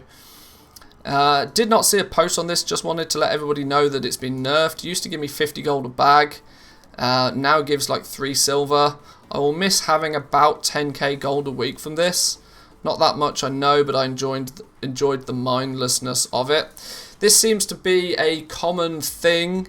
Blizzard seems to be nerfing absolutely anything that's quote-unquote valuable from past expansions. They really, really want people to be playing the current expansion, even if they're just doing mindless stuff, right? Your callings, for example, is the one that comes to mind initially. They would much rather you be doing your callings for a few thousand gold a day than playing your Warlords of Draenor Garrison. If you're doing the Warlords of Draenor Garrison, you're unlikely to be interacting with any of the current content stuff, and they want to prioritize people into the current content stuff, presumably meaning that they're just going through with a bit of a nerf hammer on anything from past expansions. We've seen this already. We saw a lot of the vendor values for past expansion content, namely crafted gear, get nerfed into the ground. It wasn't all that long ago they nerfed the legacy raiding. It used to be good for 10-15,000 gold a week to just run through like Cataclysm dungeons and raids, for example. They nerfed that, they squished that into the ground. I think they just want everybody playing Shadowlands where possible. There's a card update, so a few people have been worried about the nerf card. They're worried that the cards might also have been affected. After flipping 20,000 cards since the patch, I haven't seen any changes. So you keep on flipping, my friends. You should have an average of 4.6 gold per card, courtesy of Drizzling Rose there. So these are the, what they call Card of Omens. Are they called Card of Omens? I'm sure my Twitch chat will let me know. But the Card of Omens that you, or the you know, it's like the scratch offs. You flip them, and it could either be a 5,000 gold card or it could be 10 cents. You can craft them pretty much en masse with your scribe hut in the garrison. It's another way for people to make just some simple, basically mindless gold on their alts for the most part. Next we have the Darkmoon Fair and its Valor. Also, before Season 2 starts, remember to hand in any unspent Valor points over 750 for raw materials if you have no other use from them. My recommendation would be Heavy Callous Hide more than anything else. You can turn 750 Valor points into 10 Heavy Callous Hide, 20 Lightless Silk or 20 Alethrium ore. Based on the average prices of these materials, the Heavy Callous Hide is going to be the best option for you. But of course, just spend your Valor on gear if you're gear minded. If not, dump it into some easy free materials before it gets reset with this upcoming reset. The Darkmoon Fair is also available as well, so make sure you get your Wii buff. You ride the carousel in the Darkmoon Fair and it gives you a 2-hour reputation and experience buff. It's 10%, and the bonus is it does work with the new Death's Advance. It does not work though with the Archivist's Codex. So if you are grinding Death's Advance because you're a crafter and you want the Crafter's Mark III, make sure you head over to the Darkmoon Fair before you do your dailies every day. The Darkmoon Fair it started on Sunday and I think it lasts a week, correct me if I'm wrong. So there's an opportunity for some extra little bits of reputation for the next few days at least. There we go, boys and girls. That was the Wowhead Economy Weekly Wrap-Up. That was episode 184. Once again, shout out to Samadan. You can go check him out over on his Twitch channel, or he's even linked his Twitter here, so you can go pester him directly. Shout out Samadan for putting this together for us each and every week. It's a nice little overview of what's happened and what to focus on in the upcoming weeks, so thank you once again for that. Yeah, it was a good one. I enjoyed it. If you're watching this on YouTube, boys and girls, hope you enjoyed that. Remember to give the video a like and, of course, subscribe if you're new around here. And if you're watching on Twitch right now, get your questions in and we'll do a little Q&A session. If you want to watch this live, we do this every Monday during my stream. Check out twitch.tv/Manthius and come say hi. But there we go, boys and girls. Enjoy the rest of your day. I'll catch you next time. Peace. And there's the YouTube video done. Questions, boys and girls. Questions. Any questions about this? I think that was a good one. I enjoyed that.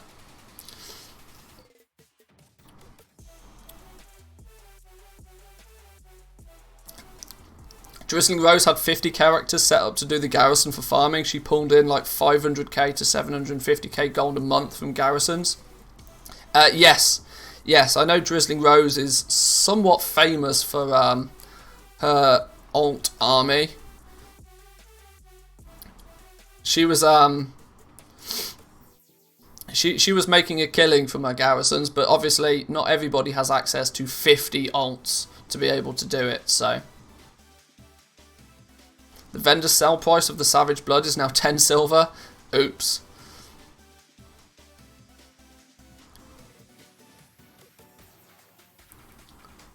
Bags are still worth something? Hexweave bags? Really? Sure. Are you still a fan of Marmite? Hell yeah. Yeah, absolutely. Marmite for days. Zyfe, how we doing? Welcome, welcome. Good to see you, my man. Made 1.5 mil gold last night, but not doing garrisons. Is somebody tier 4 by chance?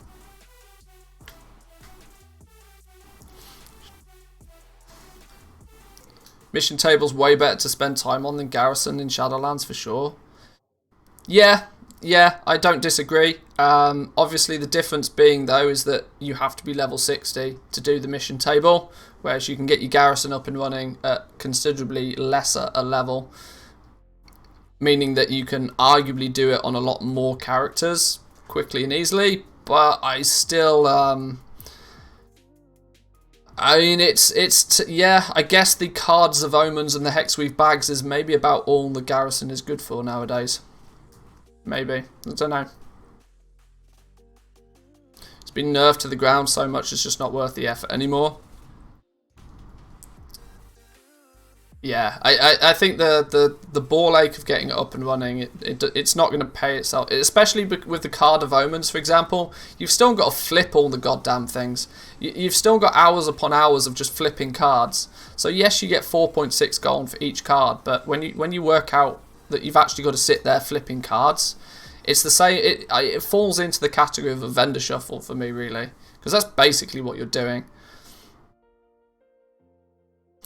Blacksmith and engineering pets still do okay? Yeah, pets will always do alright. You'll never become a multi-millionaire off them, but you'll do alright. Goblin gliders are selling like hotcakes. That's a really good point, actually. Because of Korthia being like just all stupid mountains, yeah, everybody is stacked. Everybody should have a stack of goblin gliders in their bags right now. Which means if people haven't already, resetting the price on your goblin gliders on your realm's probably not a bad idea.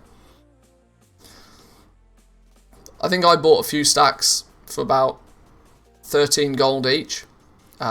You could easily charge people 100, 150 gold a piece for goblin gliders right now. Easily, all day long.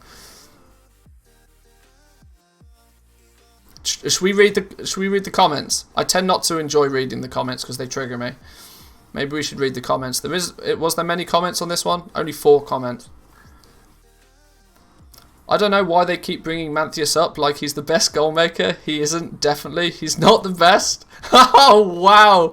Wow. And the fact that his predictions are so bad should make whoever writes this content think twice about quoting him. Korthite crystals are the best example on why you should never listen to most goal makers. Most said this would be 10k a piece, and of course it's not going to be. See, I think I know who this guy is. This guy, I have a very good indication of who this person is. He comments on almost all of my YouTube videos and straight up disagrees with everything that I say. That's really funny. That's really funny. He's got a heart. He's just got a hate boner for me. I don't know why. I've probably pissed him off at some point. That's funny. I never claimed to be the best goal maker. I've just played the game forever, and I'm good at maths. It's basically it.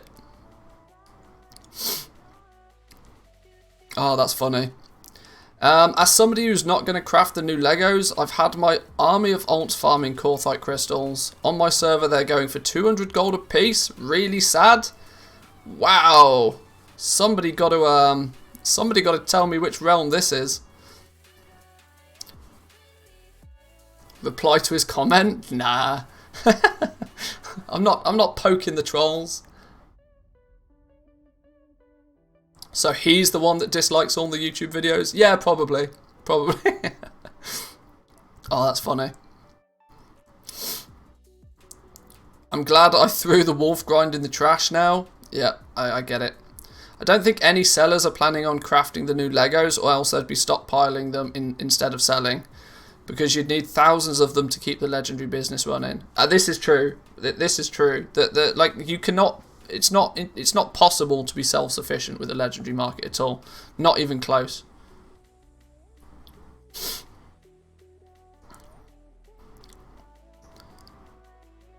Someone's going to do some server transfers. You should reply and be like, yeah, that guy's a knob. Oh dear. Oh, that's funny. I find it funny when people have hate boners for me. I'm almost certain I know who this is as well. Let me see if I can find one. Let me see if I can find one in the comments. He comments on virtually every one of my videos. It's so funny. Some people just love to be angry. Some of his comments are so outrageous, I block the comments, so they're probably not showing.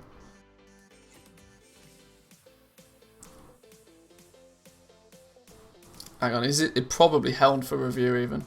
No. He got burned on a speculation 4 years ago, never got over it? Probably. Probably.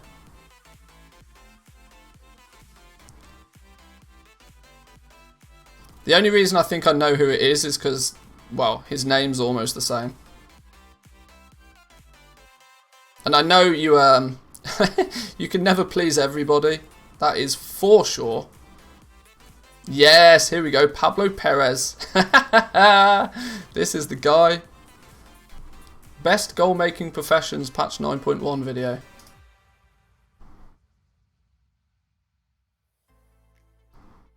I wish I could just see a single individual's comments.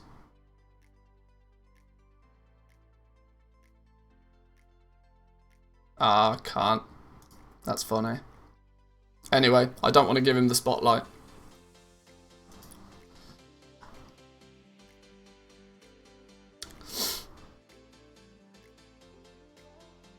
Just remember, there might be one bad comment over there, but there's at least 100 people here who love you. Hey, well, thanks. It was probably Zan. Yeah, maybe. No, you guys will know full well that, like, I respect my audience, and I am totally of the understanding that people will disagree. That's the nature of opinions, right? One person's opinion can be different from another's. Neither's right. It's because they're opinions. When they're facts, that's different. But they're not, they're opinions. The only thing I feel is a hard gamble is Quartzite crystals. Yeah. I mean, it's like I said, I've said this for the longest time, that it's very, very difficult to assign a value to an unknown entity, right? We don't know just how much people are going to be willing to pay for these legendaries.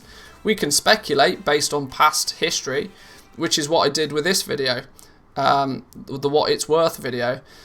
I speculated based on what we were able to sell legendaries for in 9.0. That's the data we do have, so let's try and use that to give us an indication of what's going on in the future. But what if my opinions are facts? Hey, sometimes that's half the problem. I can totally see Zan's name being Pablo. It's not, it's Christian, by the way.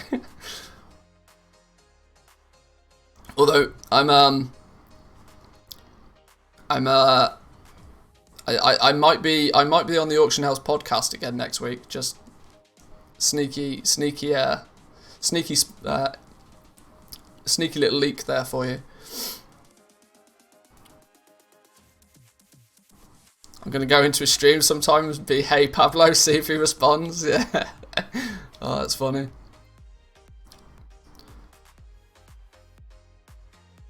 Have you ever considered doing a joke price on something and then seeing if it sticks? I've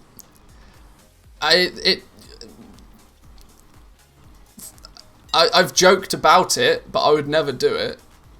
I've joked about it, but I'd never do it.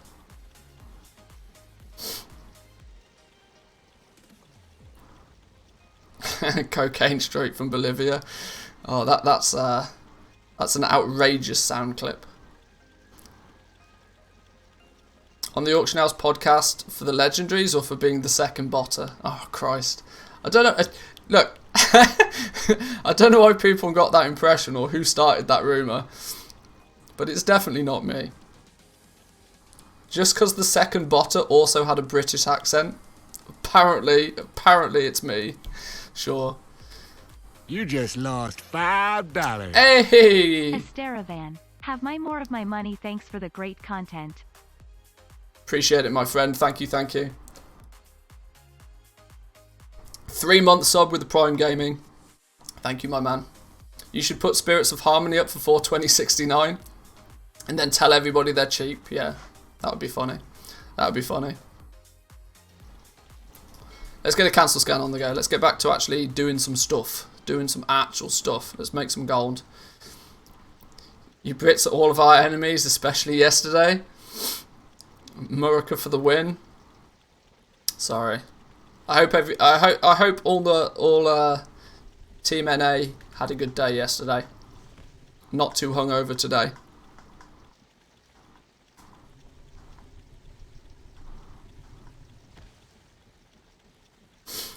By the way, I think Matthews is a bit like Wowhead. If he tells something, it's going to be meta. It's going to be. I don't think, like, it's weird, right? Because I don't, it's weird to think that I do actually have some influence over the economy in the game nowadays, because enough people tune into my content. But I genuinely don't think I actually have that much influence over much. Most of the stuff that comes out, so like for example, a couple of examples of recent times, right? There was the Monolite Ore fiasco, which for the most part was Lazy Goldmaker's fault. If we're going to point fingers. But the Monolite Ore situation was just an observation that was made, and both Lazy Goldmaker, myself, Jack the Dipper, it made it onto the Auction House podcast. We talked about it, and more people became aware of it, and so people acted upon it. It's no different to like when Student Albatross tells everybody to go farm something. Everybody goes out and farms it, and it has an effect on the price. We're just doing it from a different angle. We're looking at the markets generally and trying to find potential opportunities.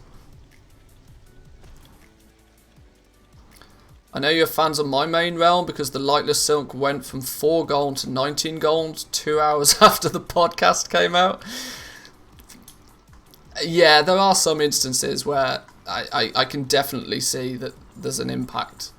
But Lightless Silk was just a weird one, right? Lightless Silk was just crazy because I genuinely do not understand how Lightless Silk got to be so cheap on the NA realms.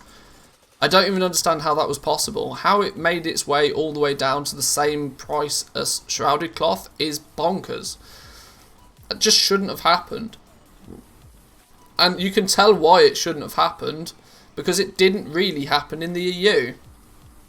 Bots, that's how.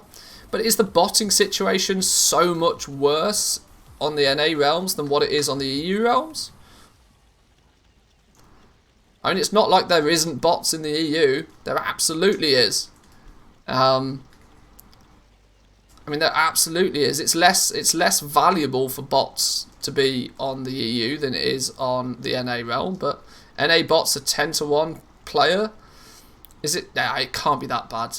It cannot be that bad.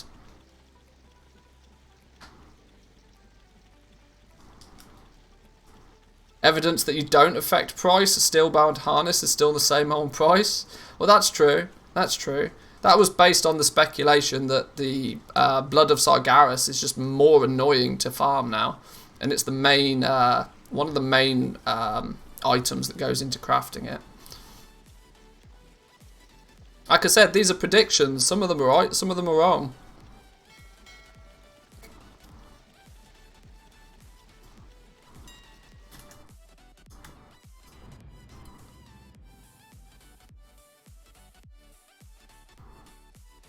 Surely there's the same amount of people playing on the EU than on the NA. Maybe more people doing 2x4s. Do you think it's more bots? Because most NA realms Silk was 3 to 5 gold forever. I'm not sure. Like I said, it's one thing. Rarely does something completely like. Rarely is there something that I look at it and can't work out why it's the case. But Lightless Silk being that cheap for that long was very strange.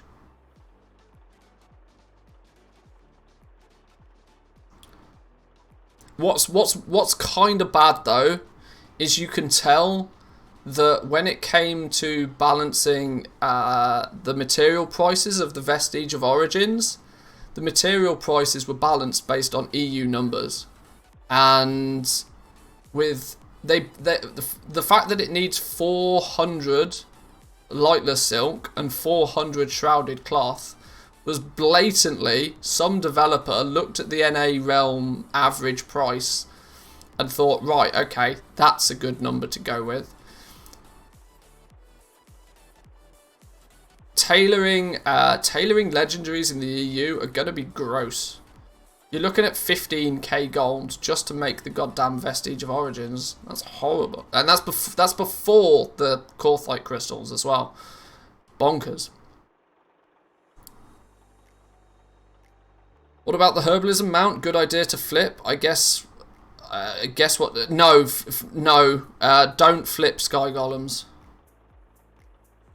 Oh, maybe you already have.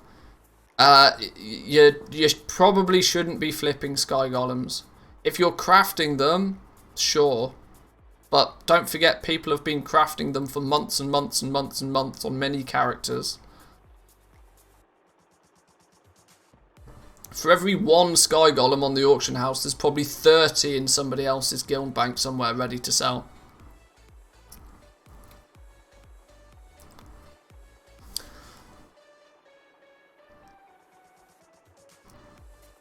Two 30 gears costing 45k right now? Probably. Been doing Jards since Shadowlands launch, haven't crafted any yet.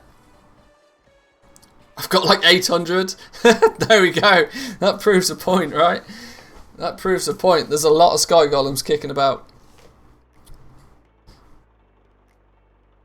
There's a lot of them kicking about.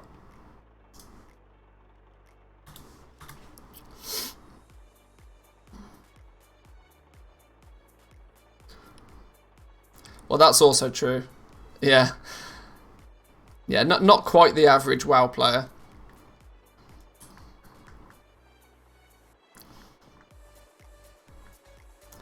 Does anybody know the spawn time on the portals? Do you mean the teleporters? The teleporters spawn roughly every hour. And they alternate because there's two of them. I don't know if there's an exact timer on them, but it seems to be roughly an hour between them, and they alternate.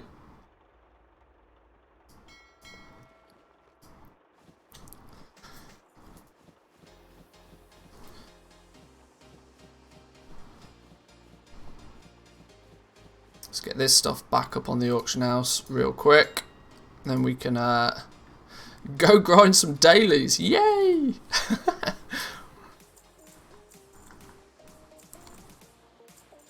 I tell you what, I don't think I quite understood just how much an undertaking it was going to be running 5 or 6 characters through Corthia every day. The bare bone basics is really easy, but as soon as I realised that I want to get the Archivist Codex up on these characters as well, it became a lot more of a mission. By the way, Kazakh went from 10,000 crystals down to 1,800. I imagine it was probably that one or two of the goblins just put their entire stockpile on the auction house. Maybe they were storing them on the auction house, you know, just as a, look how big my dick kind of is sort of move.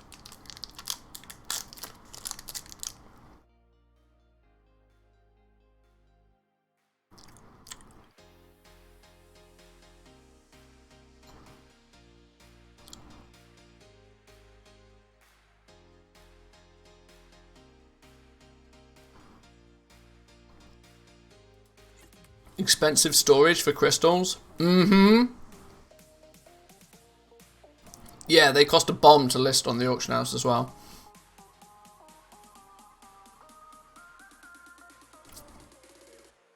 Why is my game taking a month to load? What's going on here? How much are the 230 BOEs going for? I mean, the prices are all over the place. I've seen them going from anywhere from like 5k up to 95k.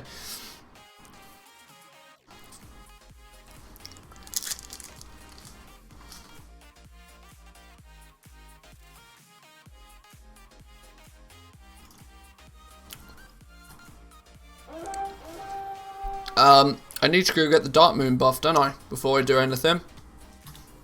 No Dark Moon buff, no good. Let's go. Let's go Dalaran, Stormwind, Dark Moon buff.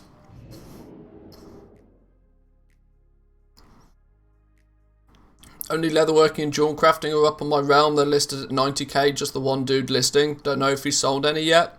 I'm sure he has. I'm sure he has. CBA getting Dark Moon buff. It's a 2-minute job. The extra 10% will help eventually.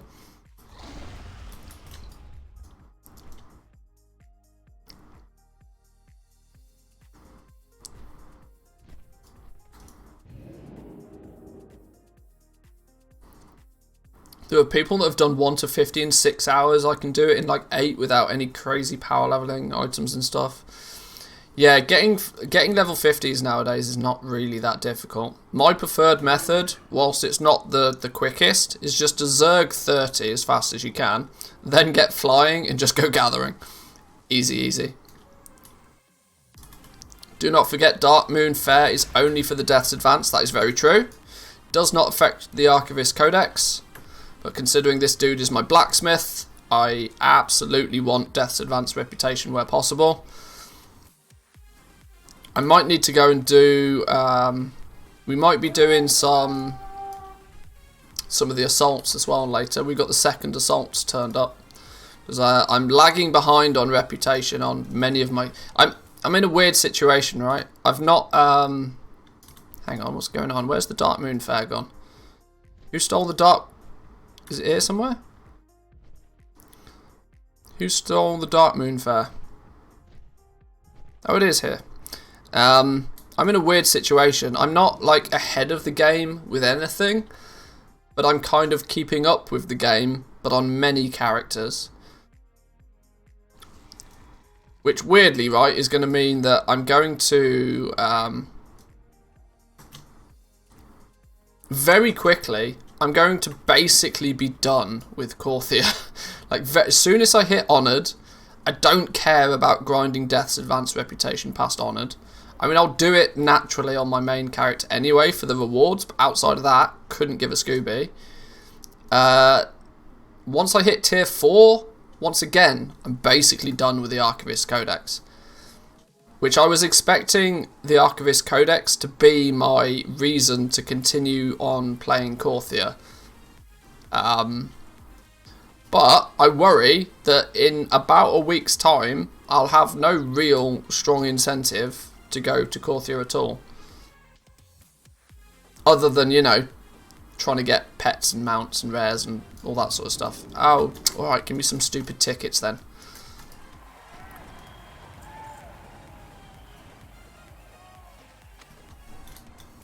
But I suppose if I get, you know, done with Corthia relatively quickly. You know what that means. Auction house PvP. We'll cancel scan like a moron for the rest of time, and then we'll make all the gold. You get 100 deaths advance rep every time you do the Terrors of Torghast, even if you've done it before. Apparently, you get... it's every time you kill that specific boss, you get the rep. But you only get the rep one time per boss. So if you get the same boss again, you don't get reputation for it. Is what I've been informed anyway. I've not done it a huge amount, but I should remember to. At least on my main character, I should be doing it every 2 hours.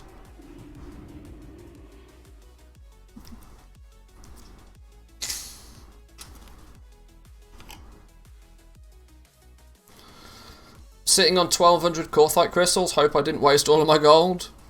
Nah, you'll sell loads of Legos.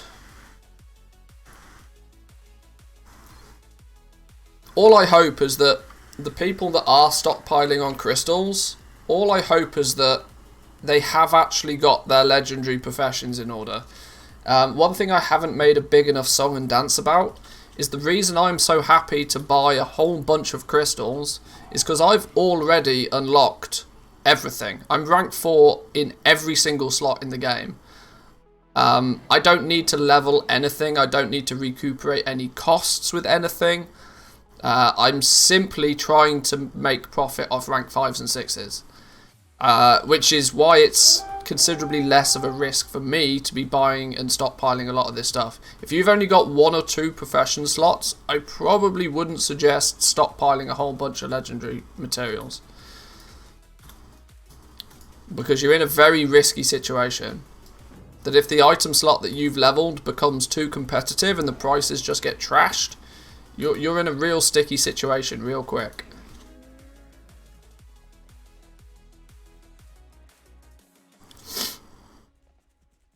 I've done Tormentors a lot, but sometimes I don't get rep. Yeah, that makes sense, right?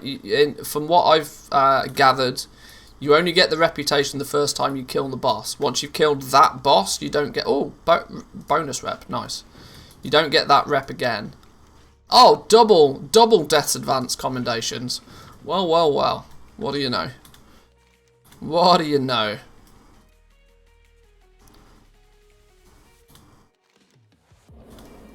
Should we just grab this nest real quick as it's here? Yeah, the rep's almost worth more than crystals to me right now. Oh, I hate this one because you actually got to hop at the right place.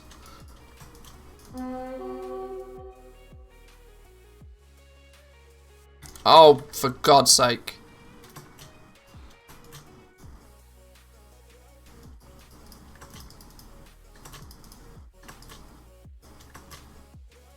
There we go. Yoink. Ooh. Conduit upgrade. I guess we pew-pew this guy then.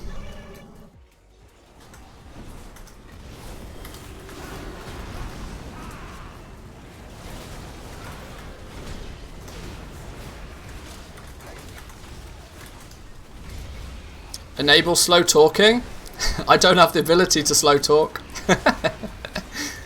Not today. Demon Hunters are having a barrel of laughs right now. Demon Hunter stonks are rising? Absolutely.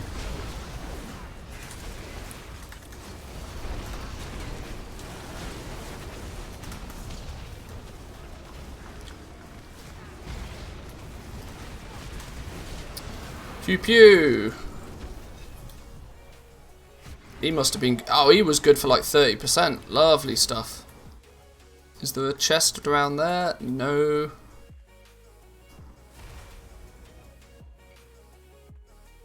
Any chests? Any chests anywhere? I want to buy a chest. Wait, I'll get the tag. Get the tag.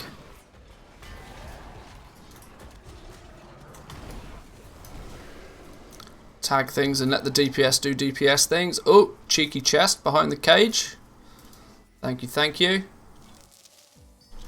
Oh, we're on that quest. We're on the quest where we need the ruined chits.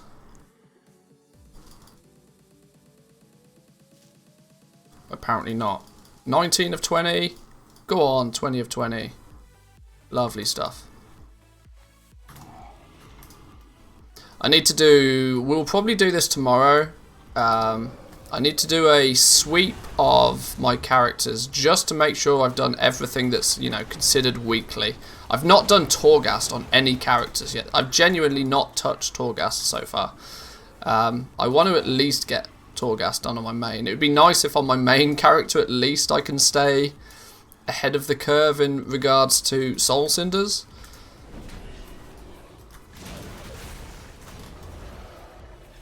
I didn't realise just how long it was going to take me to do everything on all of these characters. I mean, I should have guessed it would take a while, but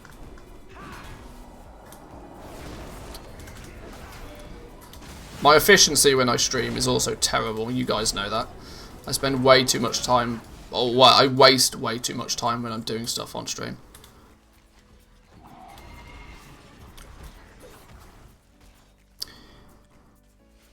You should touch Torghast at least for the Soul Cinders, though. Yeah, I know. That's the main thing, right? I should at least get a run done on each of my characters.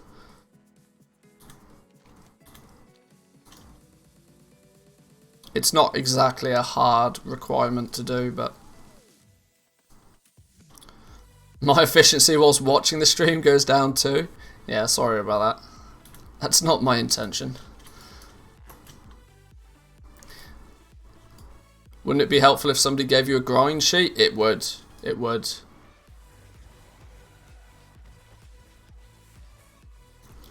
That's why I don't like current content. Too much time sink for questing / farming. Ah, it's fine.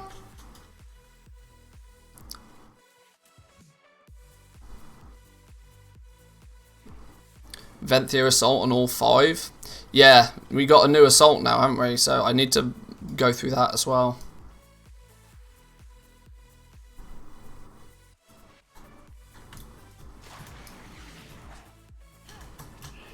Don't steal my mushroom. Yoink.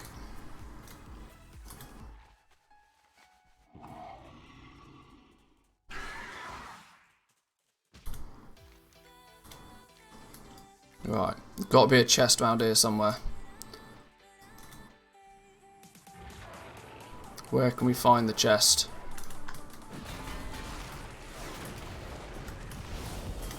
Thank God for dual boxing, dailies and assaults. Yeah, that probably wouldn't be the worst idea, you know. Probably wouldn't be the worst idea. Can you tell me for dual crafting how you priced your essences? I've been working on a new way of doing it because I didn't like the way I was doing it before. But you can basically, I think it's your essence. Don't quote me on this, but I link it all back to the price of Leystrite ore. I gain virtually all of my essences from prospecting. I don't buy the essences because they're usually way overpriced. And I tend not to prospect zone specific ore because it's rarely sensible to do. Meaning that my essence price is almost entirely linked to the cost of Leystrite. Which I think it's 30 times the price of Leystrite is what my essence cost is. I think it's 30 times. I can't remember exactly off the top of my head, but you get 0.03 essences per Leystrite, I think, when prospecting. This is all off the top of my head. This is rough maths. Make sure you do the numbers yourself. But if you only prospect your ore, that's the safe way to do it. Oh, teleporter. Forget all of that business. Now, how many people are going to be able to pile into this? Is there a limit to how many people can get in? Get off mounts.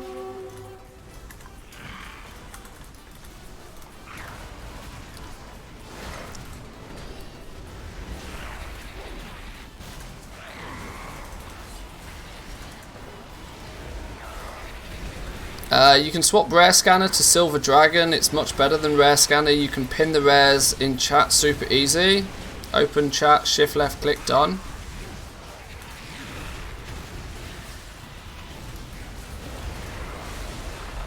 I've used Silver Dragon in the past. I'm not sure why I don't use it anymore. Like I said, I don't do a huge amount of research into what is the best add-on. I just use what I happen to have at the time. Silver Dragon doesn't make the sound for treasures. Like with most add-ons, there's pros and cons to all of them. Use whichever one suits your needs best.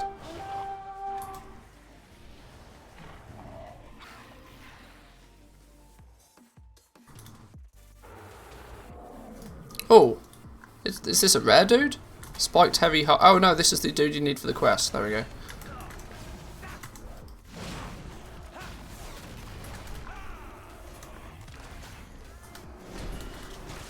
When I see a lot of lure errors, I just dump an add-on.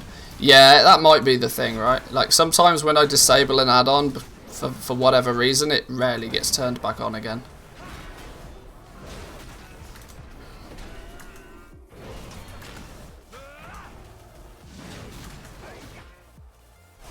Just use all the rare scanning add-ons at once. If there's a rare in the add-on, it sounds and looks... Well, that's one way, right? Yeah, if you want to guarantee, just use all of the add-ons. If you got the RAM for it, just use everything.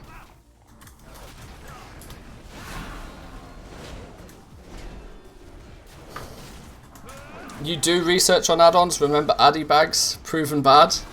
Well, occasionally I'll do a little bit of research, that is true.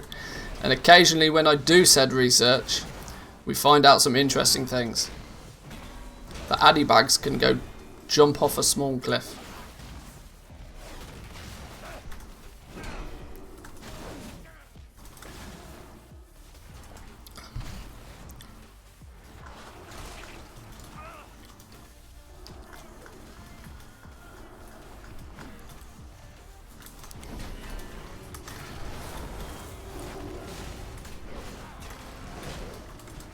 What's wrong with Addy bags?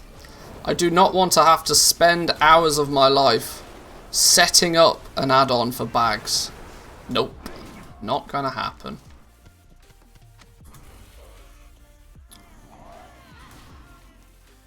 Hang on, what am I missing? What am I oh, we're only 86%. Let's kill some more then. Just real quick.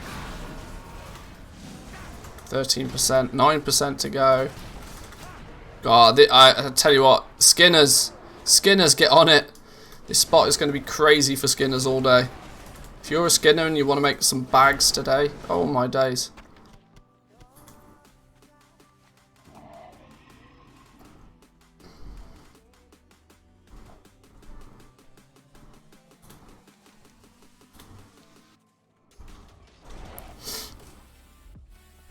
Real menus arc inventory.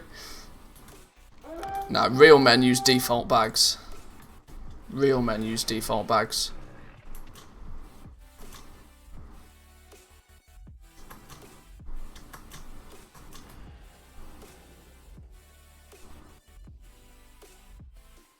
I'm running up here on the assumption that one of these is going to spawn. It's probably not, is it?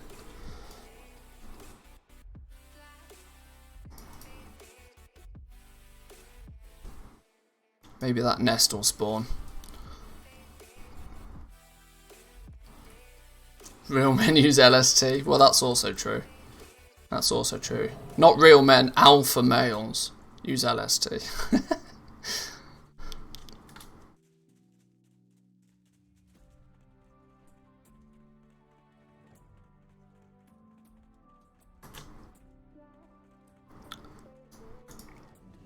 Vote for LST to be the best inventory add-on.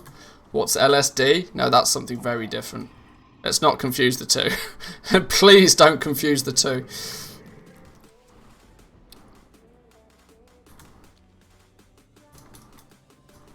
Oh, the Screaming Shade is up. Somebody want to go in a rift and pull this dude out?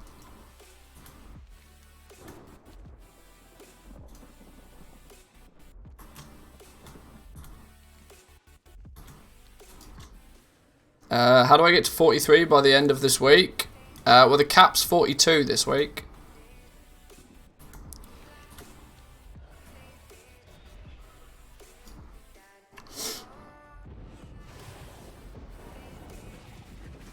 Will be 42. Sorry, 43 and 44 will come next week. So there's going to be some campaign questing to do at the start of next week. Pile of bones. Don't mind if I do. Yoink. Hey, Corthite crystal out of a pile of bones. That's why you check them every day.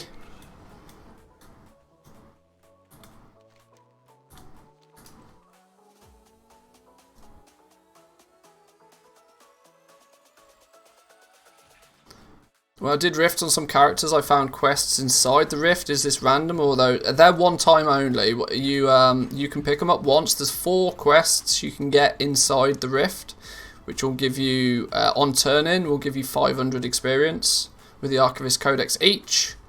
But they're one time, so once you've done them, you won't see them again. But the chests you can get once a day, I think. The chests. I think there's also 4 main big chests. There's also a Zoval's chest over in the moor, which is apparently a good way of getting more rift keys. Not only are they additional rift keys, they're group rift keys as well. The ones you loot off rares at the moment, they're just single-use rift keys.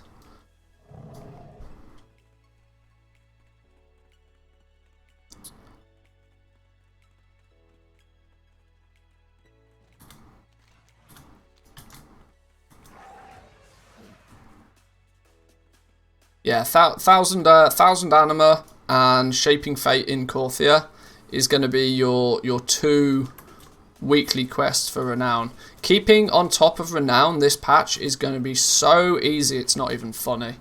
So easy, because the Souls was just annoying, right? That you had to go to the moor and nobody liked being in the moor. And anima was a bit of a pain in the ass to get.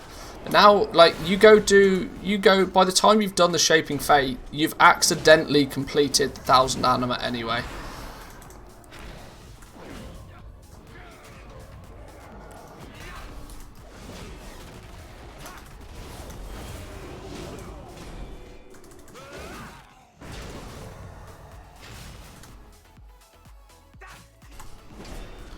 Five times Nest of Unusual Materials are dailies. Same goes for the Spectral Chest. Yes.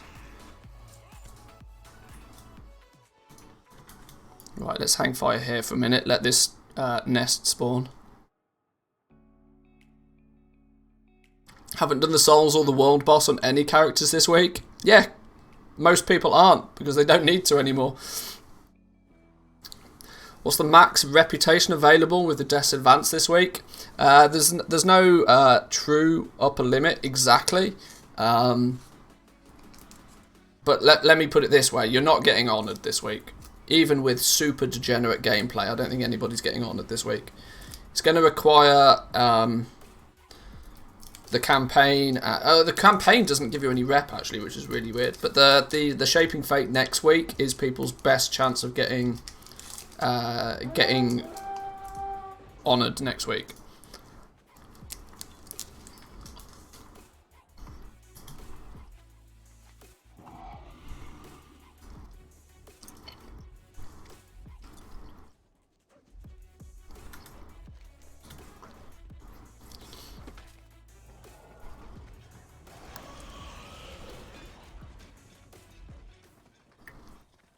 Dirty Herbie might hit honoured on Thursday. That sounds about right. That sounds roughly what I'd expect. I've not worked out the maths for it, but if you're just doing everything that you possibly can, that sounds about right.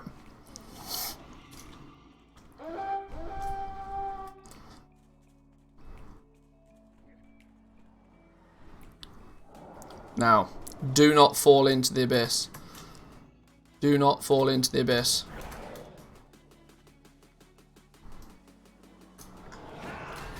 I swear I looted that and it disappeared before I picked it up.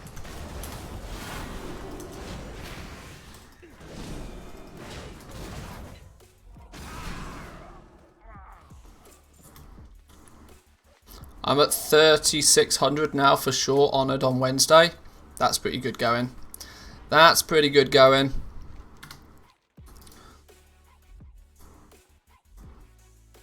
Now, I forgot to check for the keys. Key's not there. Hang on, did I pick up the key from this side? Why is the keys not showing on my minimap? What's going on here then? Why are the keys not showing on my minimap? Are they considered miscellaneous? No.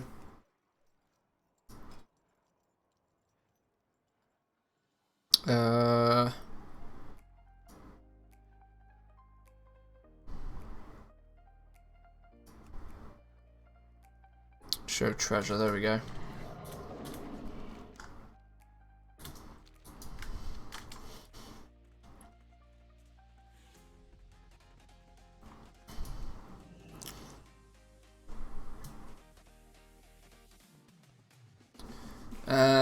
It just clutter. I'd rather have it on the map.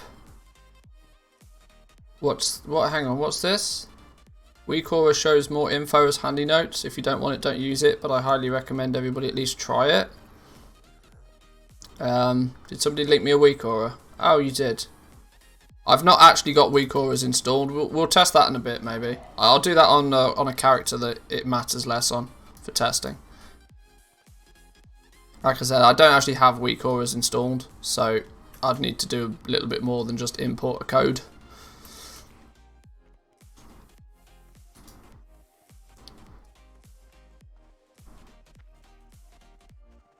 Where's this key then? Why can I not find the blue key? Hopefully it's down here.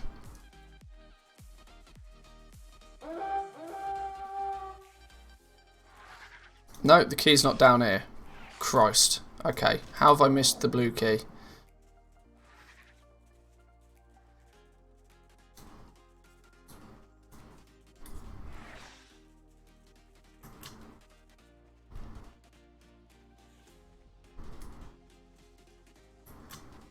Oh god, now everybody's saying nice Weak Aura. Now I'm going to have to try it. Peer pressure's kicking in. This is not fair. Okay. Right, can't find this goddamn key all of a sudden because I've lost track of which ones I'm hunting for.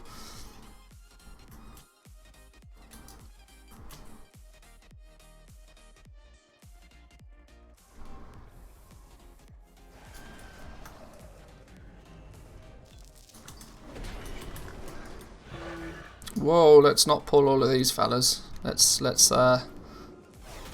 take a small hiatus on that one.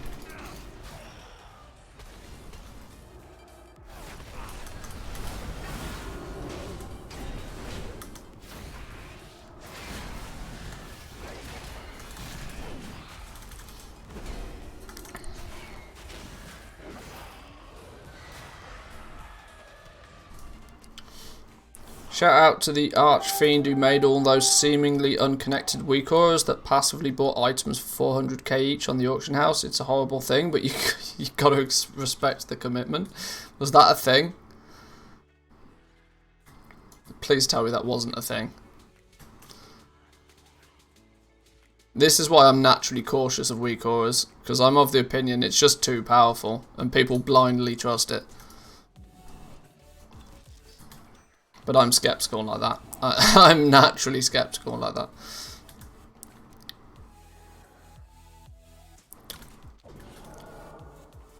Right. Daily quests at least are done. Let's take a run back and see if we can find any more treasures on the way back. Trying to get that last 1% of rep, which is going to make a huge difference. Yeah, it's funny, right? That literally if you're min-maxing, you should absolutely go for it, because if you get just even an hour's head start in some cases, best case a day's head start on people crafting this gear. Just look what's happened in the last day or so with the Archivist Codex stuff. Now that people hit rank 4, they're selling those 230 BOEs at stupid money. Stupid money. Early bird catches the worm. Every time.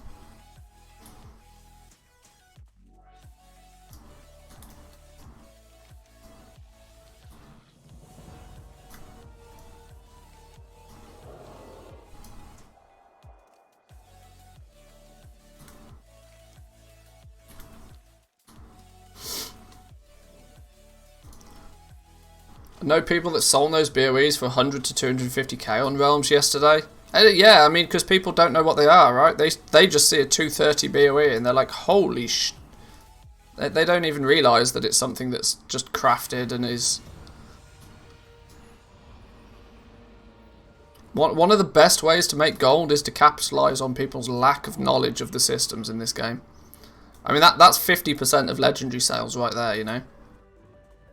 When you see those people that buy a rank 1, a rank 2, a rank 3 and a rank 4, you're like, what are you doing? Just buy the rank 4.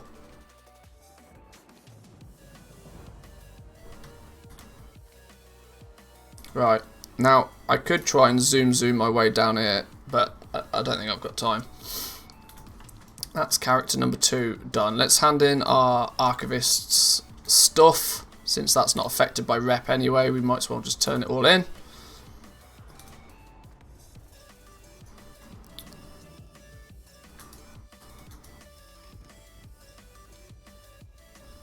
Another 600 rep. Okay, I had a lot more in my bags than I thought. Where are we with this dude? 3,500. Yeah, we're definitely a few days behind on this. I'll waste my gold how I want. Yeah. Right. There's the paladin done.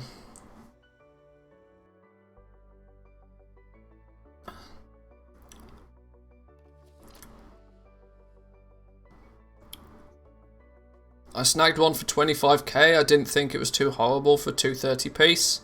Glad you brought up the fact they were unique equipped.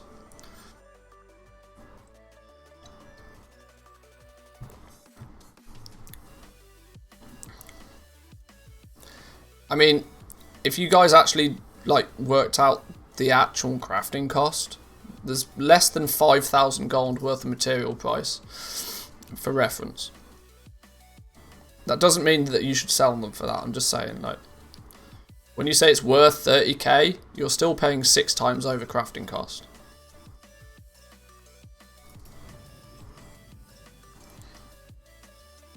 If you're in absolutely no rush, I wouldn't be buying 230 gear right now. I should have bought them to flip though. No. Absolutely not. It's crafted gear. For the love of God, do not start flipping crafted gear. That's especially when somebody's making 6 times the crafting cost on selling an item.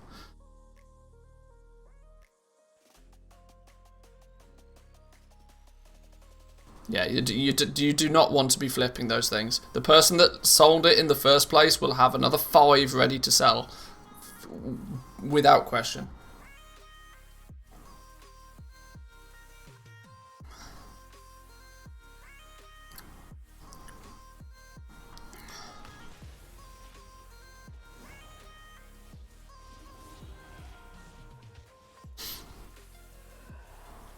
Yeah, they'll be crafting new ones before you've even looted it out the mailbox. Trust me. We need to get ourselves over to Corthia. No, we don't. We need to get ourselves to the Darkmoon Fair. So we go teleport Stormwind. In fact, we do a cancel scan. Because you don't sell anything if you don't do cancel scans. I'm a baby goblin. Thanks for the info. Yeah, people make anything that's crafted. Just, you don't flip crafted gear, because somebody will just make it again.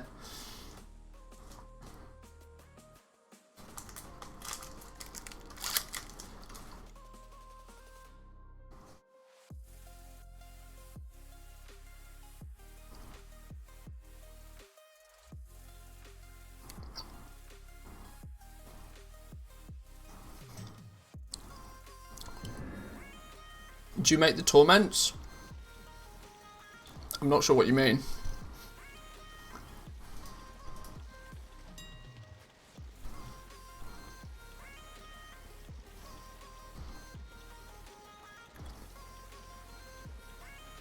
Oh, for repping them more? I mean, yeah, you should be. Every odd hour of the day, you can go do one of the torments. Yay, TSM finally has correct crafting cost on my Legos. Yeah, I'm not sure what your TSM was doing. It was doing some weird stuff, that was for sure. Somebody reset crystal price to 12k and there's only 60 in the auction house. It'll happen. It'll happen. Time to get rid of my 100, 150, 250, 400 operations. Yes, yes, those are now very surplus. I think it was the case for everybody that didn't have TSM Alpha. Well, my groups got completely scuppered because I had the Alpha. Because when it went into beta, they disabled the Alpha, which then put everything that I had back to a 4.10 variation, and then it went to 4.11, so it scuppered a whole bunch of stuff. They released a fix this morning. Yeah, we're already on 4.11.3 or something silly. Only 283 left on Sylvanas. Probably.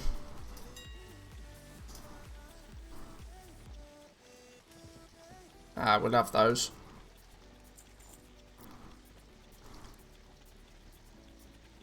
How many have I bought? Still less than 2,000 of them, but I've got a fair few. Enough. Enough.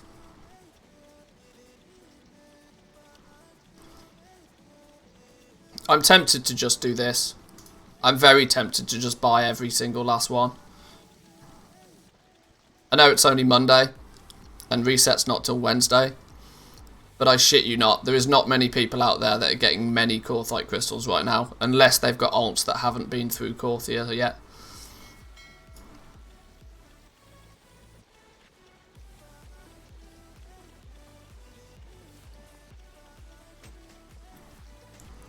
Do it, no balls. I'm lucky though, I don't need to.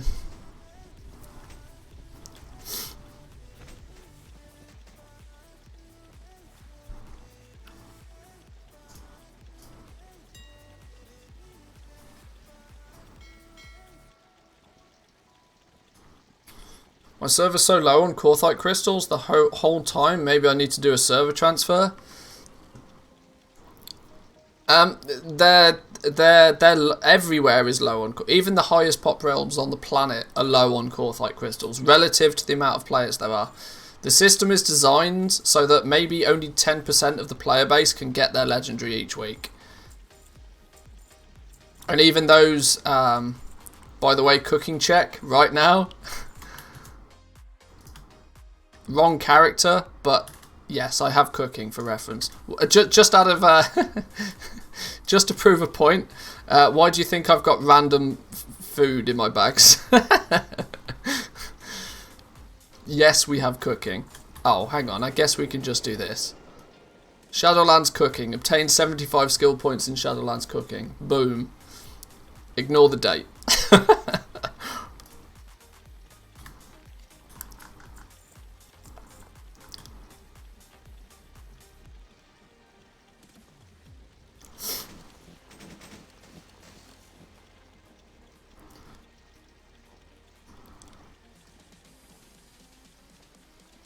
Do it so you can go over 2k. I mean, how many have I got? Nah, there's not enough for me to even do that. Where's archaeology though? Let's not talk about archaeology. Let's not talk about archaeology.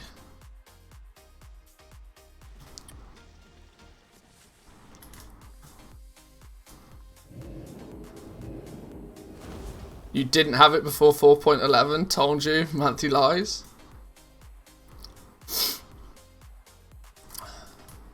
Fake news. It's all fake news.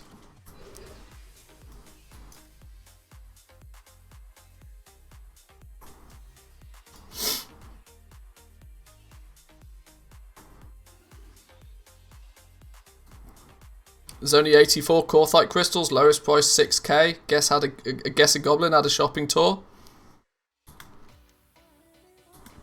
Telling ya. Telling ya.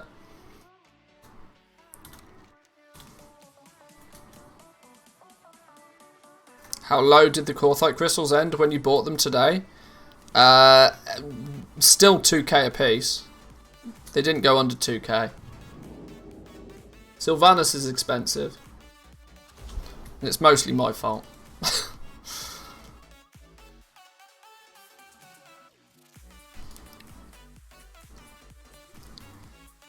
Hey Longboy Club, let's talk about our Longboys. How good does it feel to mount up? Yeah, Manthias is not part of the Longboy Club, unfortunately. No, sorry.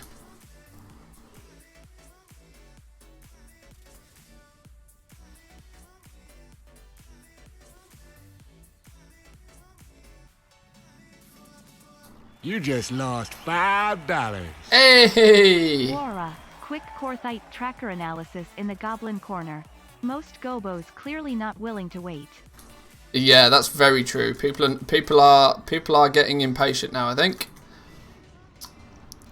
Bit of an analysis in Goblin Corner. I'll check that momentarily. But thank you for the sub, Woo. Thank you. Highly appreciate it. Let's get ourselves a ticket for entry. Yoink. So where's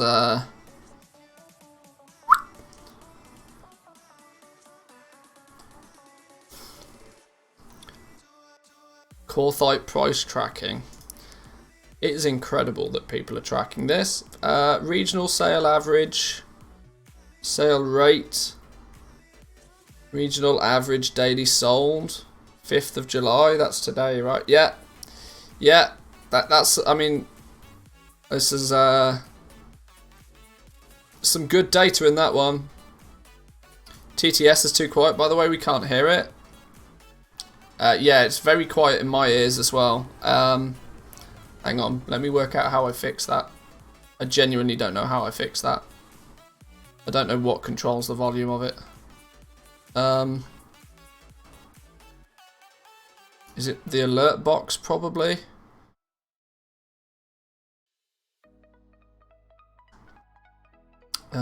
Subs. TTS on, sound volume is 100. That's not good. That's the sound. I want TTS.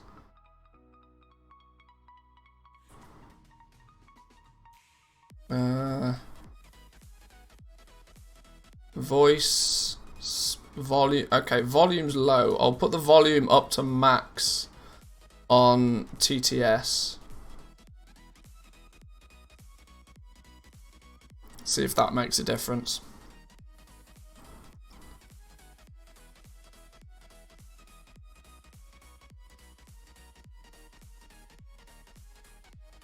Right, if we got our rep buff, we've got a rep buff. Right, cool, let's go. I'm getting dizzy. Sorry, if I'm getting dizzy and I wasn't even looking at it, I apologise, you guys. I forgot. Keeper's Respite, let's go. Was snooping up some Corthite crystals at 2300 yesterday, when then all of a sudden, boom, everything gone. Yeah, this is it, right? Once it hits a big goblin's threshold, they'll just buy everything. Was there some sort of confirmation that a Corthite buff won't happen? No. This is Blizzard. I mean, there's barely confirmations when they do things, never mind when they're not doing things.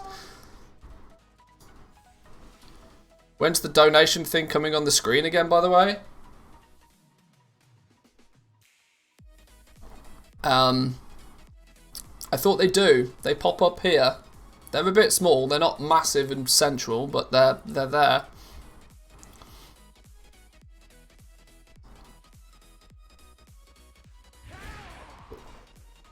The only two things that could throw a spanner in the works from my POV are Corthite drops in Mythic/Raid, or a change the amount needed for Vestiges.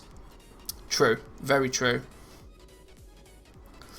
Oh, the beer goal at the top with top donator. Oh, I see. I mean, whenever I want to put it back up there, really. I'm trying to not sell out too frequently.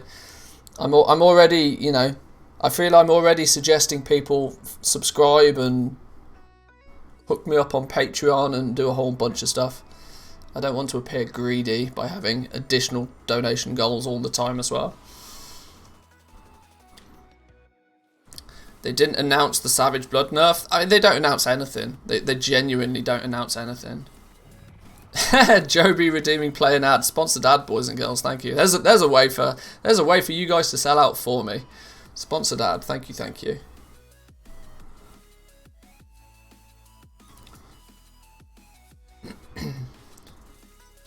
You don't sell out even just 1/4 as much as some streamers I've seen. Yeah, I know. Yeah, I'm not good at it. That's why. Oh, double Corthite crystal. Get in. Fill the bar on screen works good. Yeah, I know. I know it does, but I would I don't know. I tend not to follow the same pattern that most people do. An ad bamboozled, at least for tasty burgers. It's good to know that Twitch are actually putting ads out there though now. I did apply for partnership on Twitch yesterday, by the way. We'll see if that happens. I was in two minds whether it was worth doing or not. I mean, they obviously haven't accepted, nor have they sent me a contract yet. I will read through the contract if I get accepted with a fine tooth comb, because I know full well if I sign the partner contract for Twitch, that pretty heavily locks me down to Twitch, which even as an affiliate right now, it's a little bit. I've got a little bit of flexibility still, that it's easy to get out of the affiliation.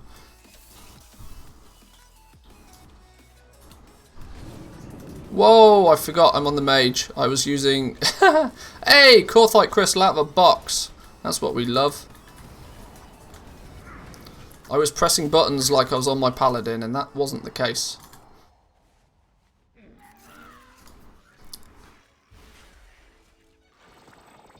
Like this LST guy, such a sellout with his Patreon, disgusting. Yeah, feel free to... throw some love Stroh's way for LST for sure.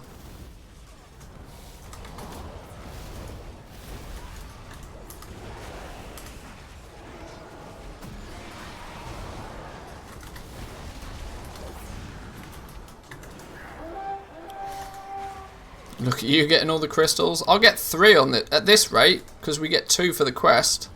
That'll be 3 on this dude. It's worth the trip.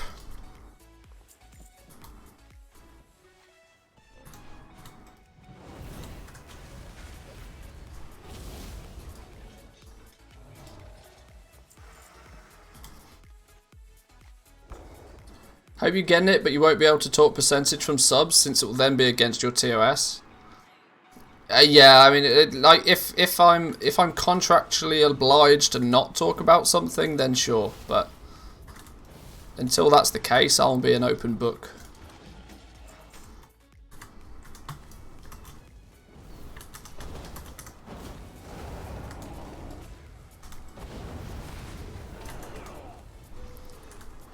Might be also, by the way.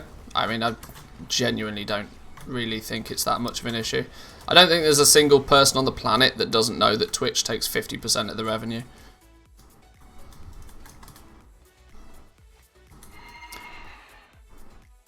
Did you get your 230 item level crafts? No, unfortunately I won't be getting them today. But they are certainly possible for people at this point already.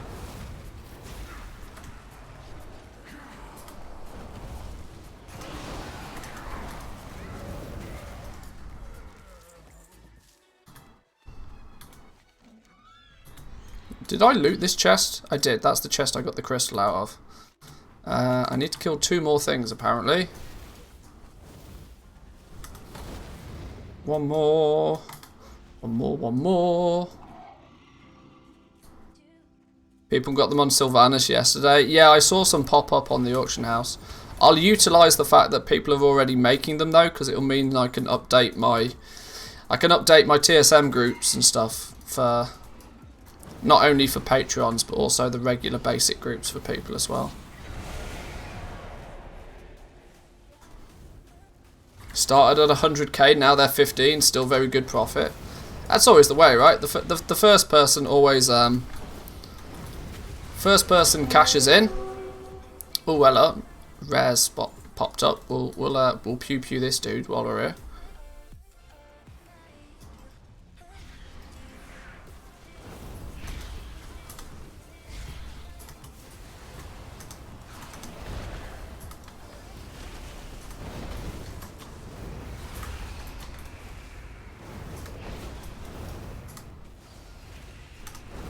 Hang on, please hold. Concentrating on buttons. Will it be worth using missives on them? This is going to be one of the questions, right? I know there's one person in chat that's very passionate about this, where we have a slightly difference of opinions. I think with the item level 230 gear, because it's unique equipped, that is where I wouldn't recommend using missives, but I would certainly look at listing them differently. For the most part, any crafted gear, I tend to consider, you know, people care, 90% of people care more about the item level of the gear than they do the stats that are on it. But this 230 gear, because it's reasonably good gear and it's unique equipped, I do think a greater percentage of people will care about the stats that are on it, right? And I think listing, like, say for example, if you roll one with haste, it might be worth more to somebody than one with crit, for example. Meaning that you probably should list them separately. Now luckily, with TSM 4.11 in everybody's hands now, people have got that choice. You can either post things solely based on item level, or you can choose to post things with the stats in mind as well. Oh, the nest is here, which means I need to find a fly. Somebody find me a fly. There's not a fly there.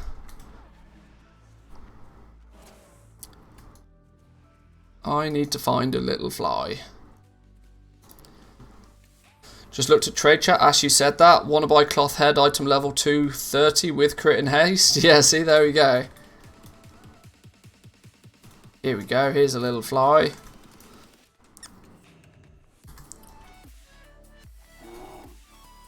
Now I need one of you'll do. Now let's run you into the tree. Where's the tree? Down here.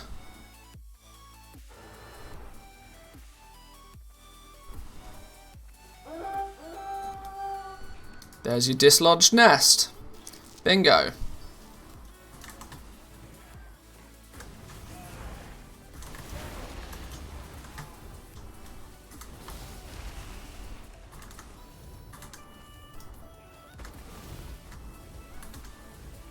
I was going to run around and tag everything, I think.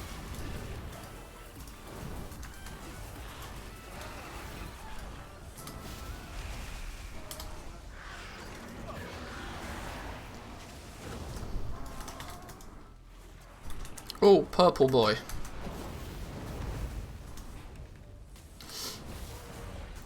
I mean, every ring has a big stat that you know. That's true. It's a bit easier to do that for sure, of course, with jewel crafting.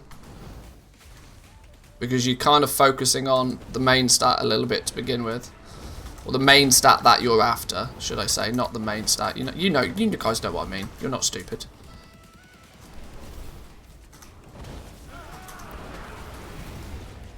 How many more of these things? 46%. We just got to clear the area. Okay, just pew pew everything. Assuming I'm not an idiot, how dare you? Well, the way the internet works, it's not actually a very safe assumption.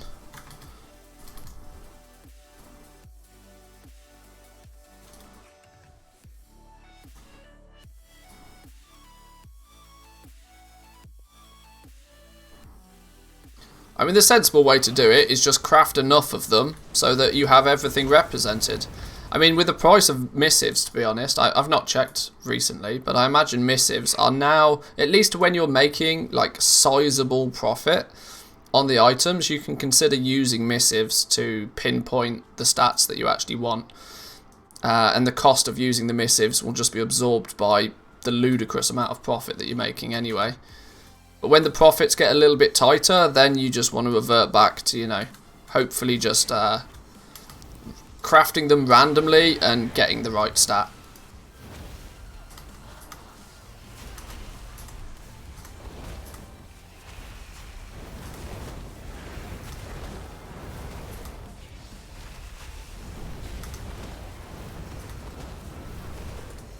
I tell you what, like, I can't get my head around the fire mage rotation when you combust. I know it's like literally one button then another button, but it still confuses me.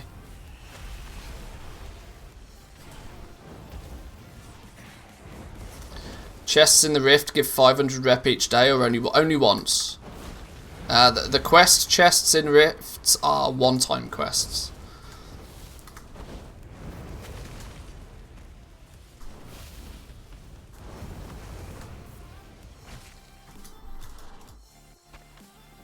Right, there's 71%. Need to pew a few more.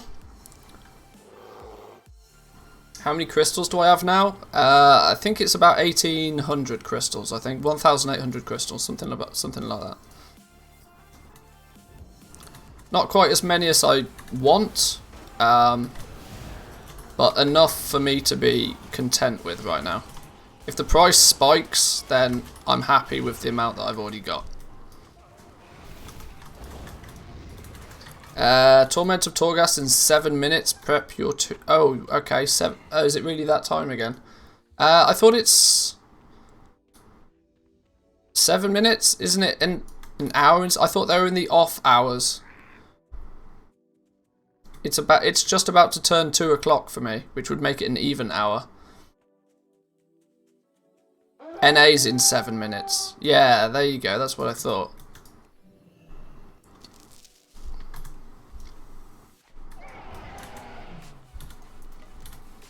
EU's also in 7? Oh, okay. Well, okay, sure. Okay.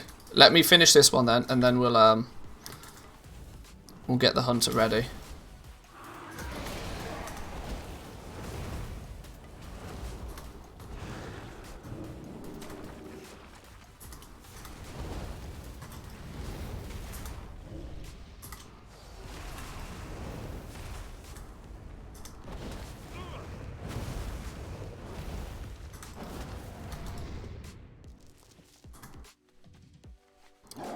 Oh, is it one server time?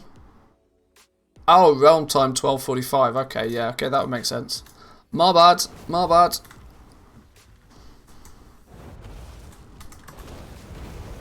I forget I live in crazy countries with crazy times. It's all good.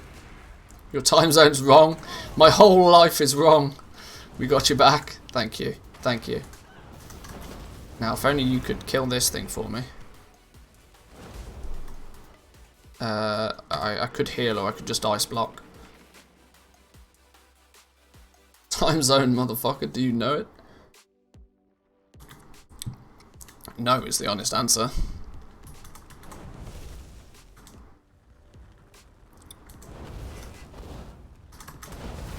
Whoa, can I buy some FPS please, game? What's going on here? Why am I at 30 FPS all of a sudden? I could, but you never say hello to me in game. I can't help it. I don't know you're saying hello to me.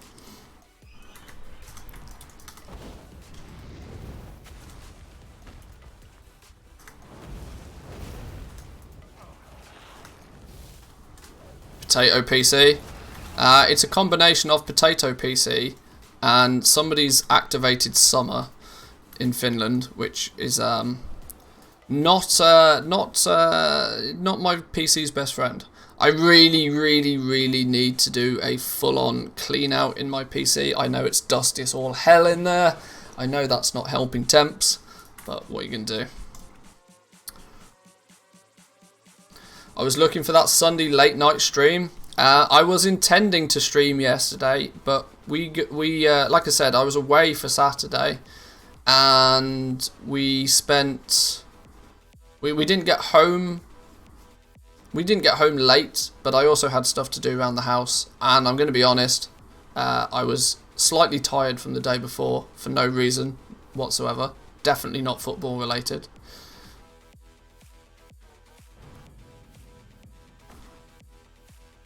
How's your rep looking? All right. We're a little bit behind. We're a little bit behind, but we're doing all right. Not bad. Are you ready to lose in Wembley? This week is going to be an interesting one. I might have let it slip that I'm on the Auction House podcast this week. I'm stepping in to help as Jack is busy, so I'm going to be recording it with Zanzafall. Now, of course, Zanzafall is Danish. It's going to be an interesting week. I'm 1,000 short of tier 4, hoping to get it today. Oh, you play on NA realms as well, so you've had a day extra. Yeah, you should be good to go. May I ask, what is it you do daily for the Archivist Codex? As much as you physically can. Like treasures, you want to get all of them, because all of the treasures can give you rep.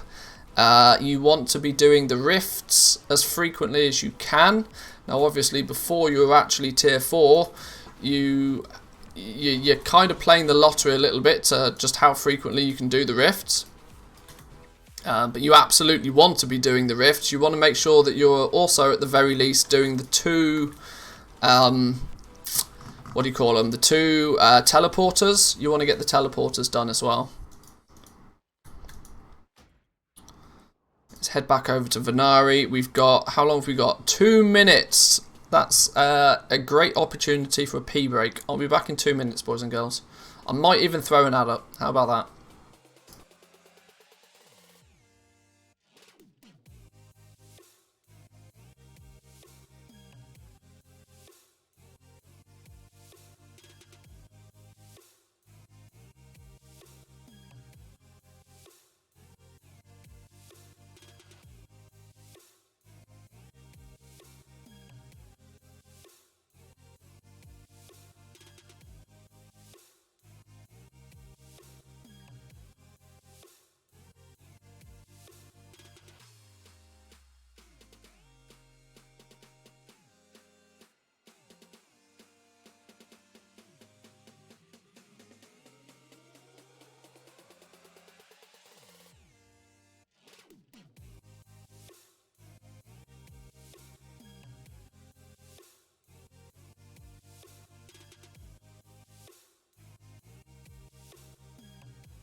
Alrighty.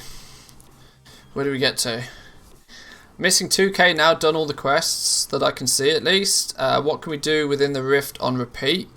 Well, there's 4 big old chests at the very least in the rift. Now, I'm not a rift pro. I've only done them a couple of times. I'm by no means an expert on the rifts, but you want to get there's 4 main chests that you can get. Each one of those has obviously got a really good chance for something juicy in it. Also, if you venture into the main moor area, there's some things you can do out here as well. But like I said, I'm by no means a pro.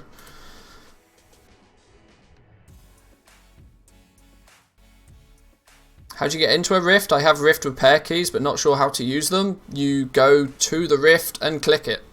That's literally it. Oh, hang on. Oh, it's already up. Oh, snap. There's me waiting around for a notification. It's already up.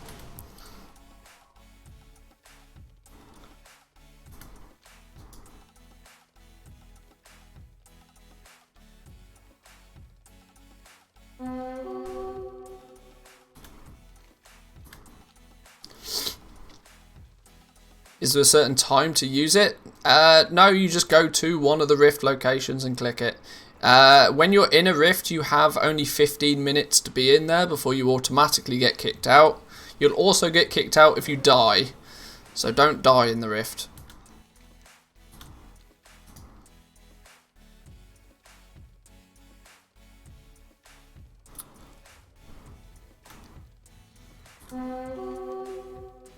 Where are we going? We're going this way. Let's see if we can just zoom.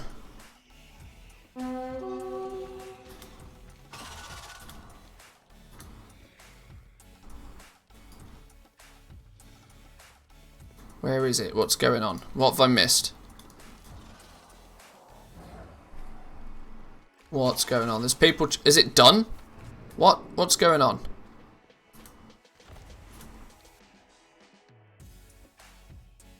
Rift a weekly or a daily thing? Daily. Daily.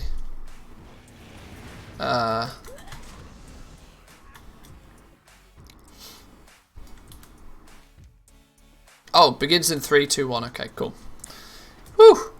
I thought I'd broke it then.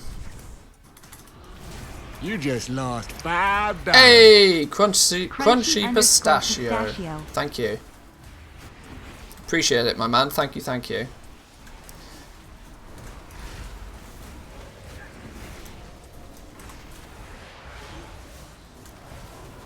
It turns out that the TTS is still remarkably quiet. I'll work out how I can make that louder, because that was it technically at max volume. Help me a lot. Only seems fair that I sub. Hey, you're very welcome and thank you. What's the click? Click on the thing. Click on the thing. Trap soul. How'd you come? What have Blizzard done to you this time? What have Blizzard done this time?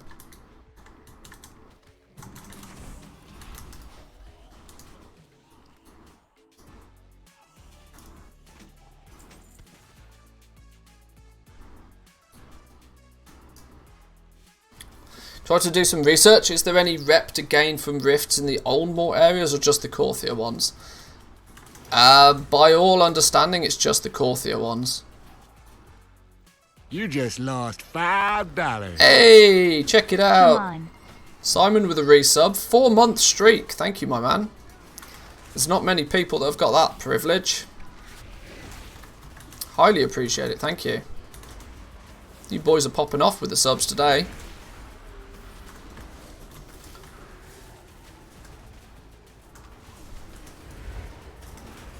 Oldmore Rift has some rares. Yeah, that's true. The rares that when you're in the Rift, there are rares in the original Moor that are worth killing for sure. Why have I got no health all of a sudden? What's going on? 95%, 5% more.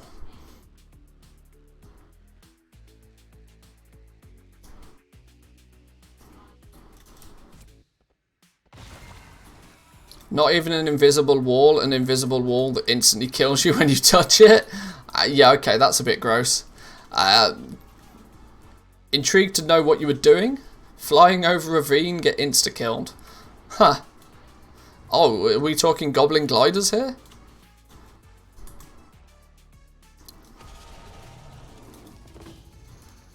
Here we go, Fist of the Jailer. Defeat the powerful tormentor that the jailer is sent to destroy you. Here he is.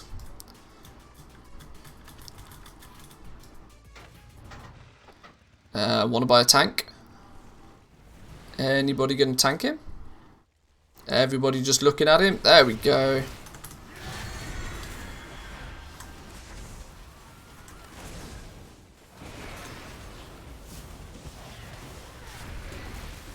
Pet can tank? Well, I'm sure technically you can. That would also probably require me to have some gear.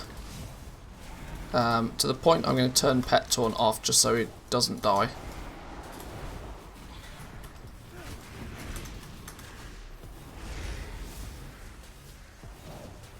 Oh great, he ran away from my trap. Excellent, that's what we want. So the 4 chests in the rifts are not once a day chests like the big one. Yeah, the 4 main chests in the rift are once a day. The quest ones are one time only, and then there's rares and stuff you can kill as well. Bingo. Bit of soul ash. Death's advance rep by 110. Bonus. But that was it, because we've done it already once this week. Let's get ourselves back to Keeper's Respite now. Not faffing about in the moor. Just trying to figure out how people got tier 4 to 6 already. Well, I think also once you get tier 4, there's some other stuff you can do as well. It's kind of designed so that every time you reach a milestone, you can get halfway to the next milestone quite easily.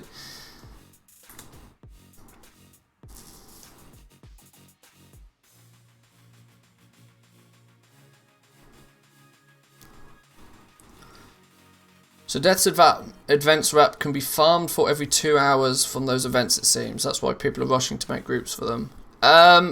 Each time you kill the specific boss, you get rep for it. But if you repeatedly kill the same boss, you don't get rep. But there's a whole handful of different bosses that it can be, which is why everybody is trying to do it multiple times. Specific spot, not boss. Oh, okay. You get Soul Ash each time. You can just run Torghast and get Soul Ash every run anyway. Torghast isn't bottlenecked anymore. Just got a 207 neck from the second kill on your warrior. Oh, that's nice.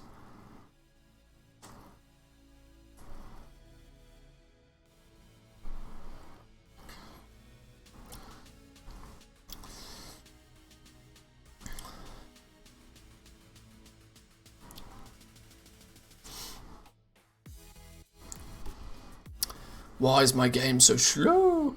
I tell you what, if it's being slow, we'll fix that by firstly loading 2 more instances, but we'll get a cancel scan on the go as well.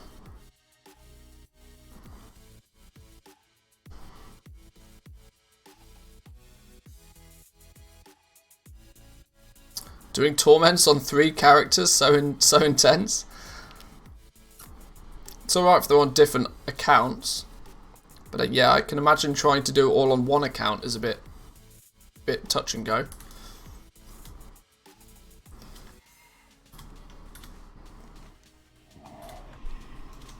Have we completed all the dailies already over here? No, we've got 1 daily still to complete.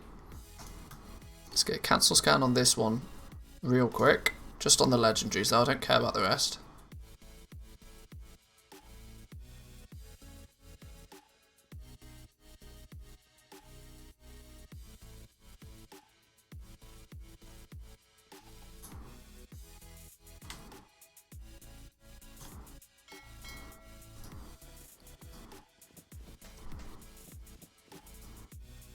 Let's get these guys up on the auction house.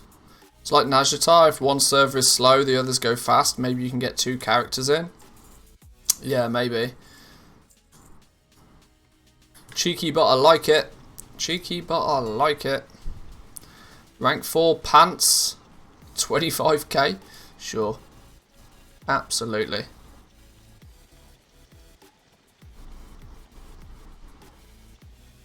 Just got a crystal for my 7th or 8th hidden treasure chest, so maybe it is worth keeping looting them even after 5. It was the only item in the chest. That's interesting. At that point, I mean, at that point though, would it not be more sensible to still just go... Well, I guess if you've done all of the basics on all of your alts, and you've got genuinely no other characters to do anything on, then sure, keep farming them after the 5th, 6th and whatever, but... It's interesting that you don't get the relics, but you can still get anything else on the loot table.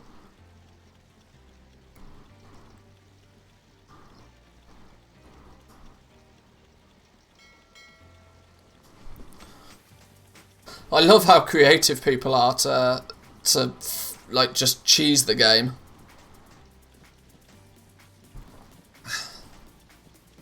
Whoever added the invisible insta-kill there sucks. Oh dear. Oh dear. This is the ravine I was trying to jump. Oh. There's an invisible wall, it just kills you. That's a bit gross.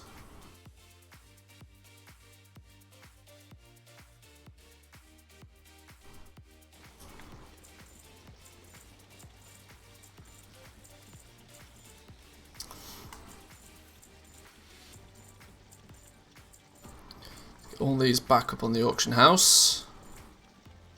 I just sold a pair of Grimveld pants. I appear to have another one ready, which is good.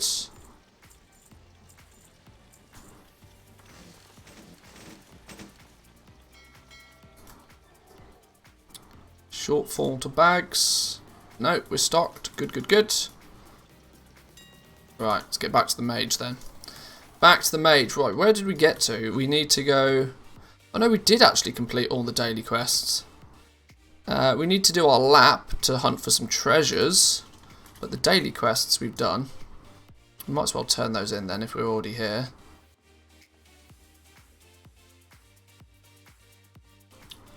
Sold the 10k pet charm pet for $1 million this morning? Whoa, okay. Okay.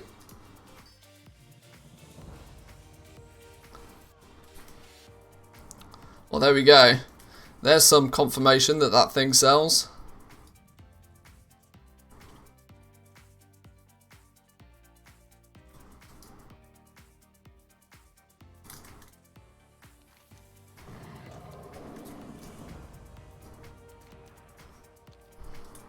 All of a sudden it makes all of those hard work farming pet charms all worth it, right? Guess somebody didn't want to farm the charms? Yeah, must be. You got yourself a pet collector on your realm then, obviously.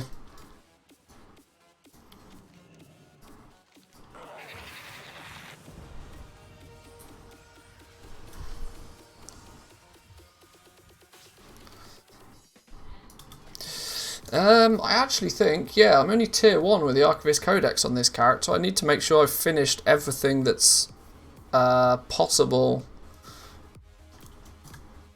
on this dude. We're still doing, these are Archivist quests. Maybe I've not got as far on my mage as I thought. Let's do one last lap then of this place on the mage.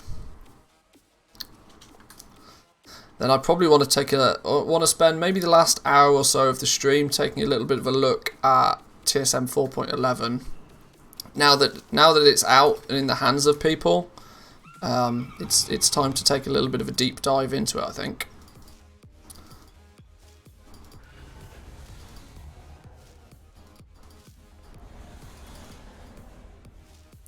Got myself a repaired rift key. That's going to come in handy.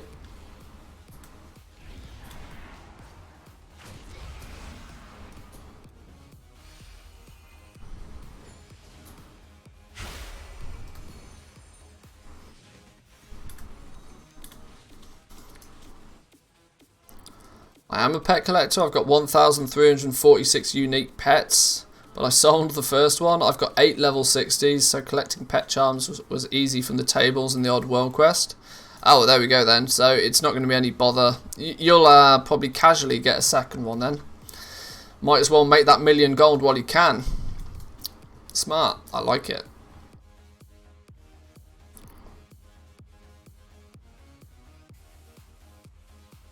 How much Archivist rep on average do you get per day, excluding the one-time quest items? It's not a huge amount. It's not a huge amount, but by the time you've done the one-time quest things, you don't need a huge amount. I couldn't really give you exact I could barely even give you estimate numbers because I'm not the best person to ask. I'm not even tier 4 yet. There are people that have been selling tier 4 gear for a day or so now. There are obviously some cheeky ways to do X, Y, and Z. Oh, I was hoping the thing would have spawned here. It's not. Kazakh is down to 700 crystals. Telling ya. When those goblins switch it on, they just buy everything. It's the best way, and it's because it's the best way to do it. You want to leave the market alone for as long as possible to ensure that then when you do, hang on, where's this mushroom? Is it up there? That when you do buy, firstly, that you have the gold to just buy everything, and secondly, you want to have as big an impact on the actual realm price as possible when you do buy. You want to buy for an average of 2,000 gold a piece, but what you want to do is reset the realm's price to like 5k. Then it's like Christmas, right? That's like the best thing that could ever happen. And we've had the weekend now. So now's the time frame where goblins will start thinking, right, if there's going to be a surge of these things available, it's going to have happened by now. So now maybe is a good time for me to buy them. Ancient teleporter, yes please. Which one? Where?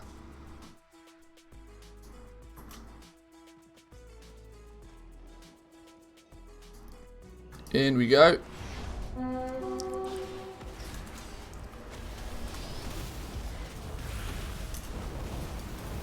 Let's get the quest.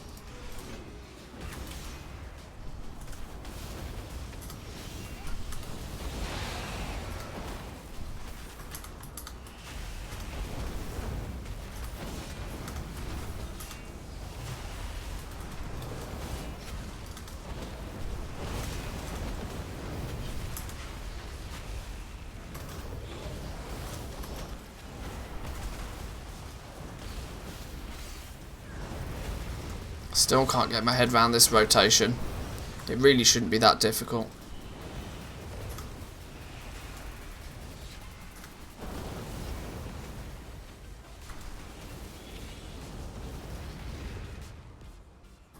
There we go.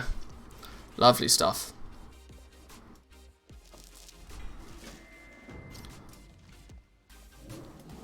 Anybody else having the disappearing crystal bug? I've heard of this. People randomly claiming that the crystals disappearing out their bags. I'm not sure what can be causing it. It sounds very much like a UI bug than it does an actual in-game Blizzard bug. Which lends me to believe it's something to do with an add-on you've got.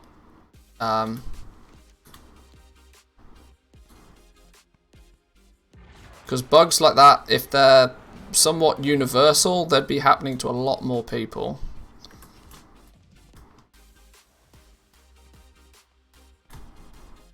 Why I'm down to like 30 FPS again, I don't know what's going on. I see my computer's having a heart attack. Do you expect the price to rise or drop in a couple of days from this 5 to 6k? It would not surprise. I still hold strong that in the first... The price for the crystals will appear to go up massively. But that's just goblins at work, right? Because like I said, goblins will buy everything up when it's cheap and only leaving the expensive stuff on the auction house. That doesn't mean that that expensive stuff on the auction house dictates the market price. All it means is if you go to the auction house that day, that's the price you have to pay, which is technically more than you should have to. Without question, the price of crystals will be double on reset day. Because goblins will buy out all the cheap ones, leaving only the expensive ones. Almost for sure. Because there's not enough crystals to go around. We already know that for a fact, that there's genuinely not enough crystals for everybody to have their legendary.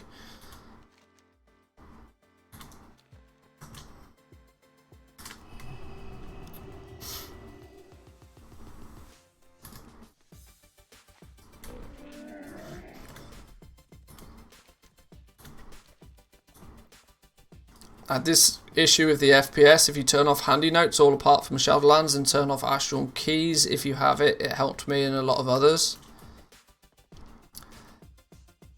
Yeah, I don't like having to turn off add-ons just to gain frames. It seems stupid.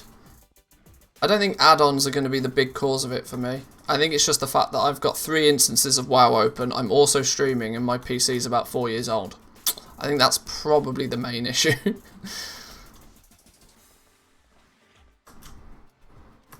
Any treasures around here? No treasures down here.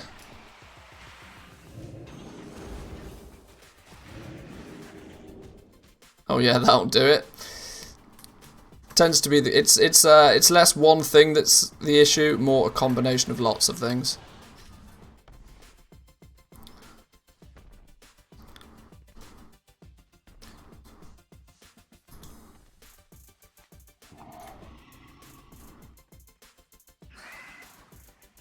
It's no biggie though. Actually, as the way I've got the stream set up means that you guys get first dibs, or OBS gets first dibs on the frames anyway.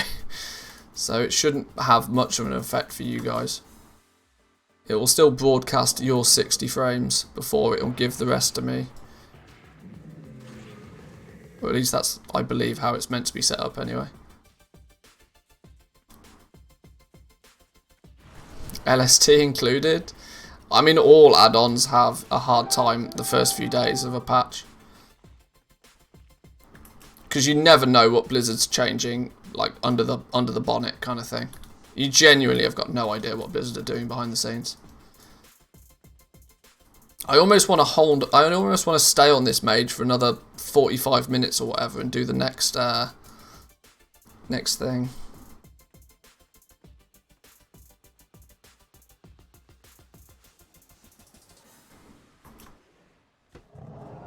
Hey, what's going on here? What are we collecting here?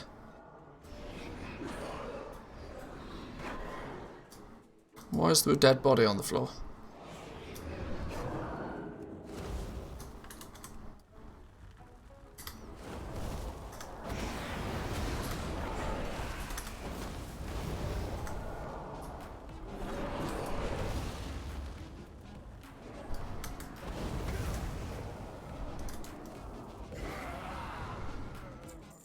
Well, why are you swatting me? What's going on here?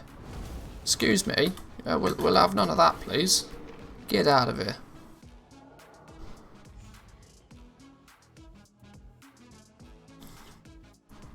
For the LSD, you need to message Manthius after the stream, not during it. Yeah, cannot confirm nor deny.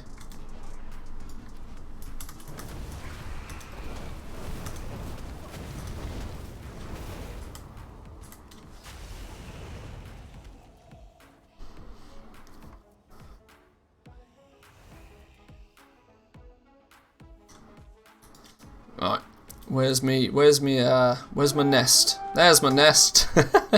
See, I'm telling you, they've seriously. I got a piece of gear. What's this? A feather stuffed helm. Hey, where did that go? Oh, go on. Piece of gear. I also got some of these. 16, 17, need some more.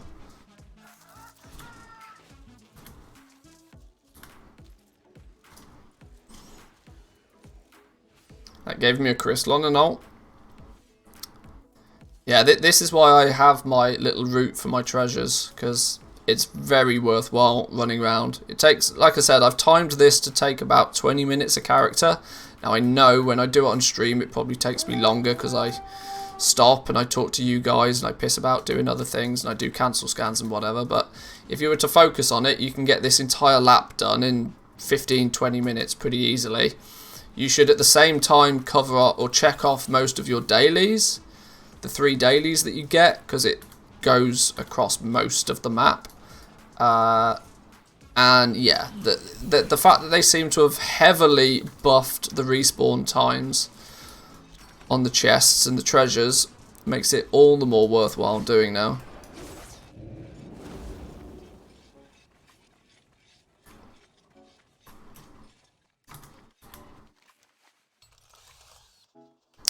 Did I get the key from here, or is it going to be down there again? It's either here, where that chest was, leaving me to believe it's not going to be there. It's going to be down around the corner then, isn't it? More sworn cash. Which one? That one. We'll go get that in a minute then. Where can we get this route? Is it in your latest video? It is, yeah. In my ultimate Korthite crystal farming guide, you can get the route, the import code for the route.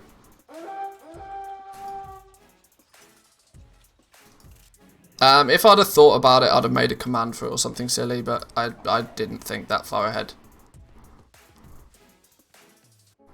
Yeah, easy way, check the latest video. It's in there.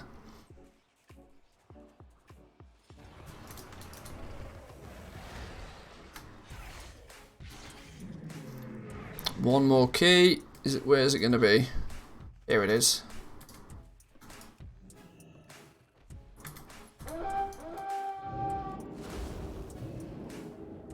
Yoink.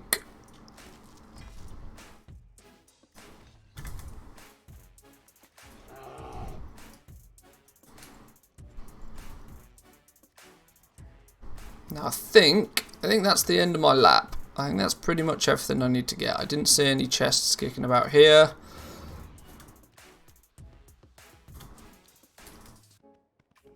Chest isn't here. Chest isn't here.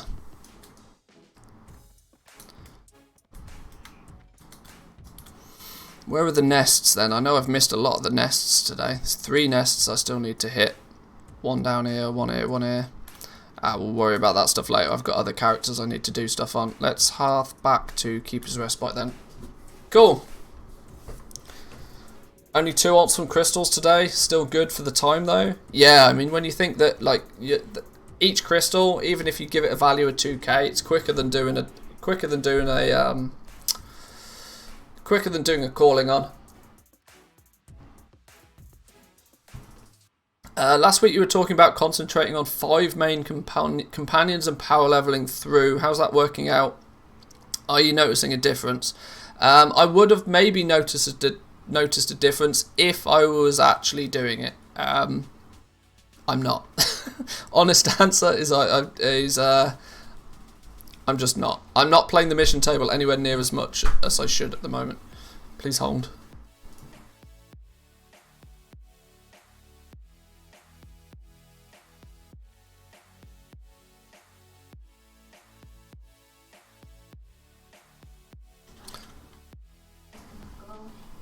Okay, sure.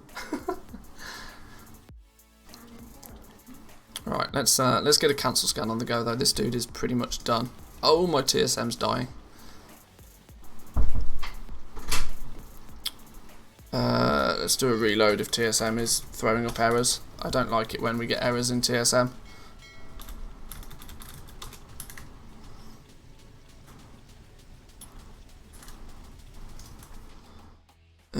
This dude. Oh, let's hand in our archivisty stuff.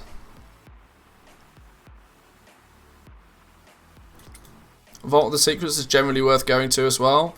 Yeah, it is. The only reason I didn't put that on my list is because it's a bit difficult to do the routes with the flight paths and that sort of stuff.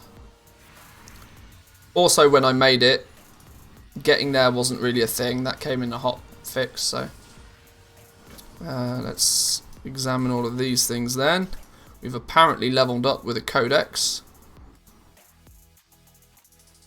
Not to 4, unfortunately, though. 9 times out of 10, there's a more sworn chest and a nest up. Well, the nests are on a really quick respawn now, if you still need them. Hang on, which one didn't I touch? Which one didn't I look into? I swear I was doing a quest for this dude. What have I missed? Is it this one? No. Jesus, which one is it?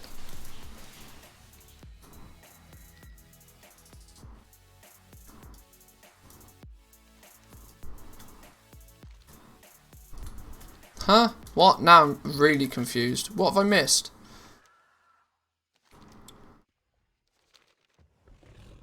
Hang on. Oh, what's going on here? Hickons with the raid. Welcome, welcome. How we doing, boys and girls? Welcome, welcome. Good to see you all. We're for those just joining, we're just finishing off the mage for the day. He's mostly done. Well, to be fair, he's not even close to mostly done, but he's character number 3 for us, so he's not our highest priority. Bit of a shout out for Hickons though, boys and girls. Make sure you show him some love. Go check out his channel. Arguably one of the richest players on NA right now. Although I would imagine... Hickons, how many crystals you bought? Throw some big numbers in chat. Scare people. Everybody wants to know. Did you get 230 item level? Not yet. I missed a couple of days of play, so I'm a little bit behind. Yellow dot on the minimap. Oh, I just got to click the goddamn stupid crystally thing. No? What's going on? I don't know. What's going on here? What's going on here? Oh, purchase the key. That's what I got to do. Oops. We need to buy one of each key, because then we need to go and open all the boxes. We probably want that as well. We can start buying teleporter repair kits. I've got a couple of these already. You haven't bought any at all? Oh, crikey, okay. One of my viewers got 14 million gold sales today off the 230s. Yeah, a few people have posted some absolutely ridiculous numbers on those things. Absolutely ridiculous numbers.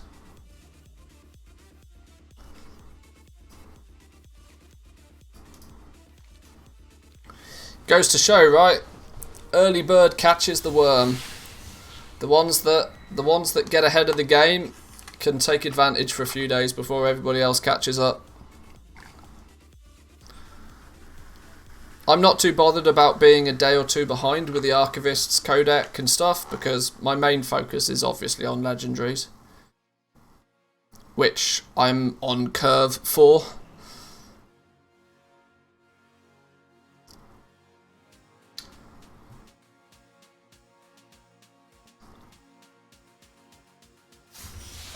Can you buy a key each day or once per character?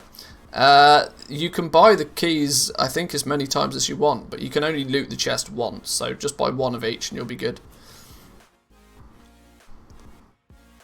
Do we want to switch over to... Maybe I'll just finish off a little bit. In fact, no, I said I was going to do some TSM stuff. And I will.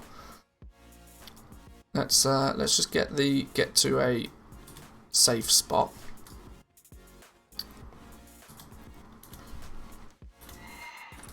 Let's go park myself up here. Ready and waiting to pick up the dailies again tomorrow, probably. Right, there we go, that'll do.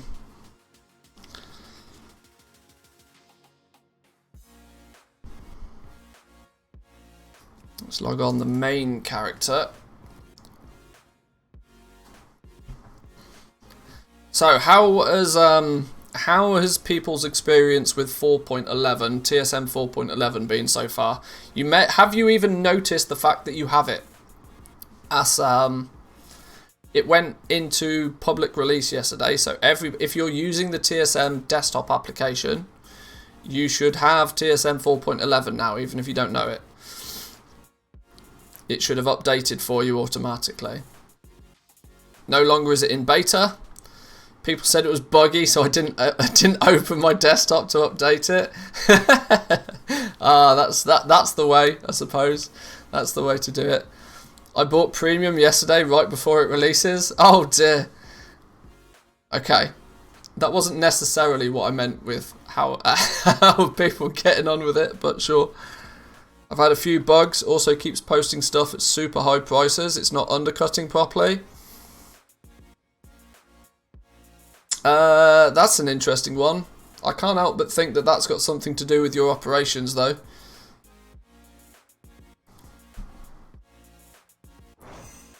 Never used TSM? Yeah, it's probably due to item variations, I would say. There's a couple of big things in TSM 4.11, right? A couple of the big things. The first one is, let's take a quick little bit of a looky. the first thing is how you put your groups together, right? Let me check I'm on the right profile. I'll go onto the Patreon profile. So the main thing is how you can put your groups together. So let's take blacksmithing for an example. What you can now do is you can itemize things based solely on their item level. So you can see 168 here, for example. You can put things into a group based solely on their item level. This then means it doesn't matter whether it has haste or versatility or mastery or crit on it. It doesn't look at, or even a sock. It doesn't look at any of those things. All it looks at is the item level of the piece of gear. So you can put things in groups based on solely their item level now, which is really helpful for that basic like catch-up gear. I've wanted to do this for 168 gear for the longest time. I will do the same thing with item level 200 gear when I get the ability to put the stuff in the groups. Item level 230 gear, you might want to put things based on its specific item. So you could, for example, put boots with haste on it, boots with crit on it, boots with versatility on it. You could all add them to the groups and TSM would consider them separate items. This is quite a powerful way of configuring your groups now. Also got yourself a problem that TSM doesn't do cancel or post scans. It just finishes the scan immediately without anything happening. That sounds like it's rebuilding its item cache still. If you have just logged onto the character, give it a minute. My entire crafting list is gone. I have to go through all the appearances and make the lists again. That's an odd one.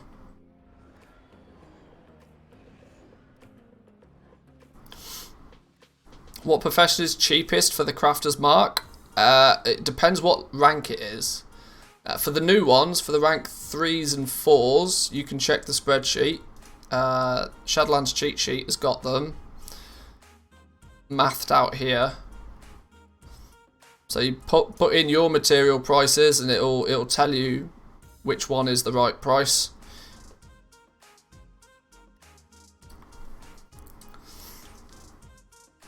But so yeah, the way you can build your groups is a little bit more sophisticated, I guess is the right word to use in TSM 4.11, which is really helpful.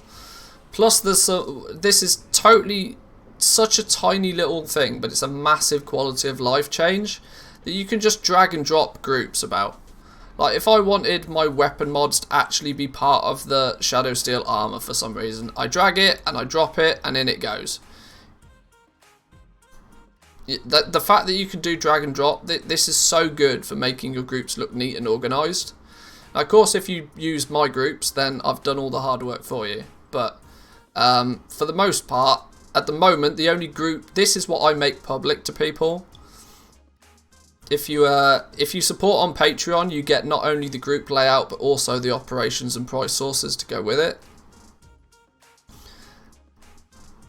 My basic groups look a little bit different than this, but they're still subcategorized by profession.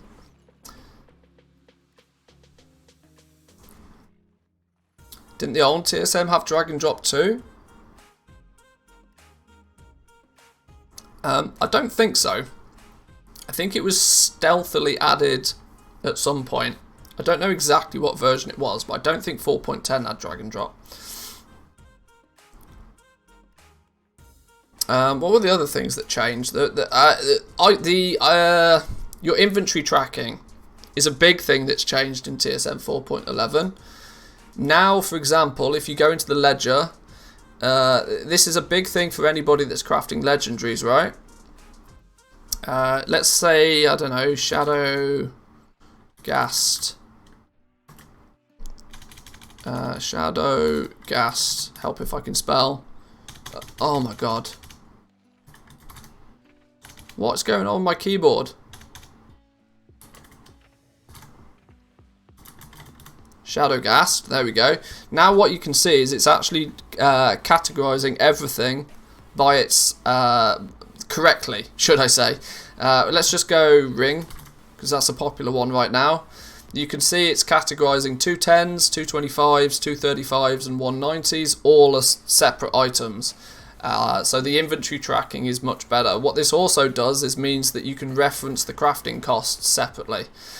Now, to anybody that's an old school TSM user, this is just normal practice, right? But since Shadowlands, it's only with this update that this has been implemented. This means you can group things up in a little bit more of a simplistic way. Your auctioning operations look a little bit easier. You don't need as many auctioning operations anymore. You can keep your operations relatively basic.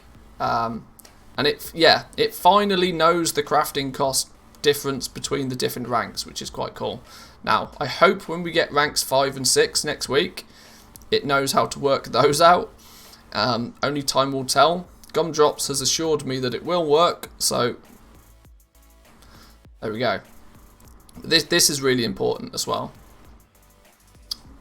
That's really, there's not a huge amounts of differences with TSM 4.11,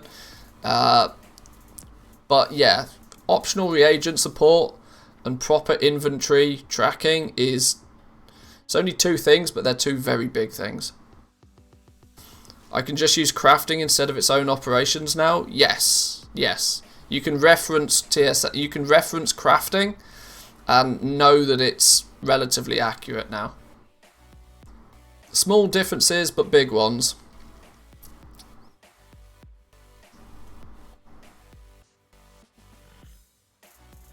I'll probably have a little video come out later today talking about these changes in a little bit more detail. But it's safe to say that the quality of life for TSM users now is much better than it was. What it will do, though, almost certainly, it will bring a lot more competition. The 168 market, for example, was relatively profitable for a long time, mostly because crafting and listing and cancel scanning of the items wasn't perfect. Now that they've smoothed all of those issues out, there's probably going to be a lot more competition in crafted gear. Just be aware of that. Hi my guy, how are you feeling today? We're all good, we're all good. It's Monday, we're all good. Especially with TSM 4.11 going public, we're all good. But that's I suppose I should probably show you this one. In appearance, you now have custom themes. Sure. Because, sure. Do you think ore prices will go down next week with the unlock of flying, or increase in demand equal it out to end up being the same? No idea. Honestly, no idea. Make it pink. You want a pink trade skill master? Is that what you want? You really want it to be pink? Is this what? Was this the one thing that everybody wanted TSM to do?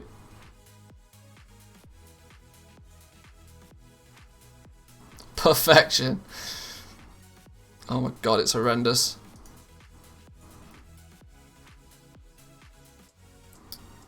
Oh, there's the class button, look. There's a class button.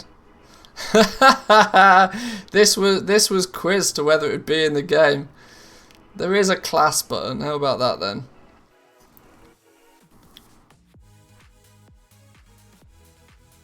So your hunters can have green.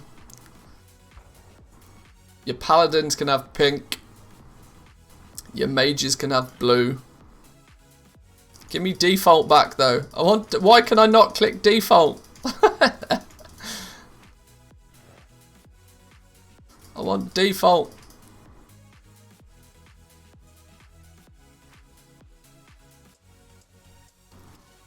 Or you know, just pick a regular theme. There we go.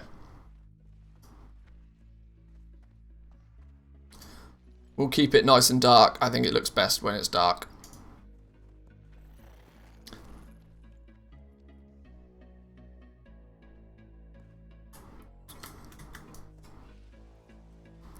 How long does this item cache thing last? I mean, it will tell you when it's doing it in the chat channel, and it will tell you when it's done. If you have any significant issues like that, the first thing you should do is just completely log out of out of the game and reload the game back up. You'd be amazed how many times that fixes TSM caching issues.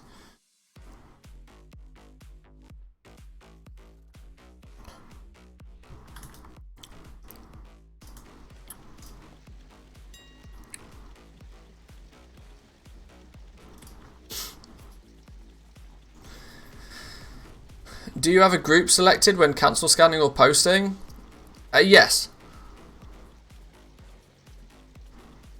And that's what you're telling it to post or to cancel scan, yeah. Yeah, the TSM Discord's always a good place to check out as well, if you have any sort of long-term issues.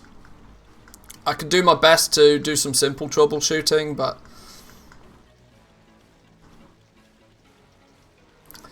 is it just me, or does it seem like there's not actually much to do in the rifts once you've done the one-time quest? Yes, I agree. I agree. The rifts seem very bare bone.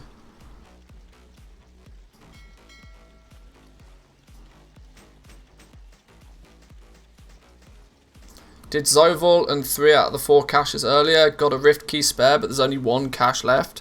Yeah, the only real reason to go back into them is for the rares, I think.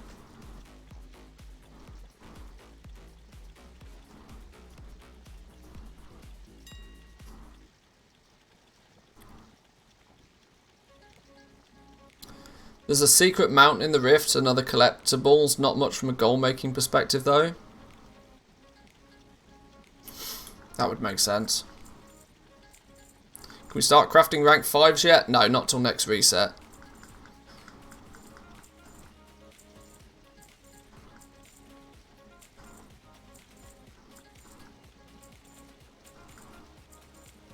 When you go into the Rift, it feels like you're playing the alpha or the beta. It does. It kind of feels like Korthia before they filmed it out with stuff to do.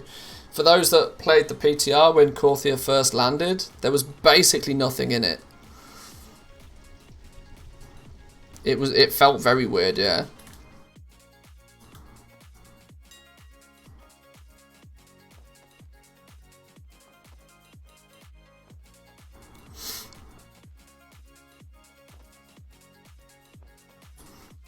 Not many undercuts over here.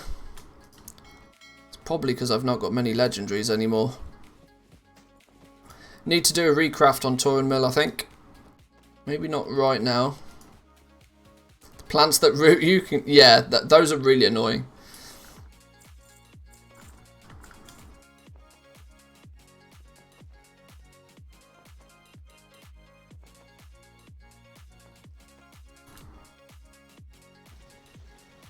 Right, there's everything set up. I think that's about where we need to be for now. Right then, boys and girls, I think I'm going to call it there for today. I'm hungry. I need to go get me some food. I also want to put together a little video for guys getting up and running with the new TSM update. That will come out later today. Going forward, I might have some... Now that TSM is in a pretty stable state, I will take a look at putting together some TSM, like some basic, simple TSM, like beginner guides for certain stuff, because I know the add-on is an absolute nightmare to get your head around when you're starting out goal making, that's for sure. I didn't want to do it until the add-on kind of, you know, felt as if it was in a good place for TSM, for Shadowlands, but now that the optional reagents are supported, legendaries are supported properly, the item inventory system works properly, I think it's about time to start helping some more folks out with TSM. So that's me done for the stream though. We'll be back again tomorrow. Tomorrow's Tuesday, which means it will be last minute preparation before reset for us over in the EU. We will let people on the NA tell us just how much gold they're making selling legendaries tomorrow and what happens to the crystal price. So make sure you tune in tomorrow for all of the good stuff. But enjoy the rest of your day, boys and girls. Happy gold making. I will catch you all tomorrow. Peace.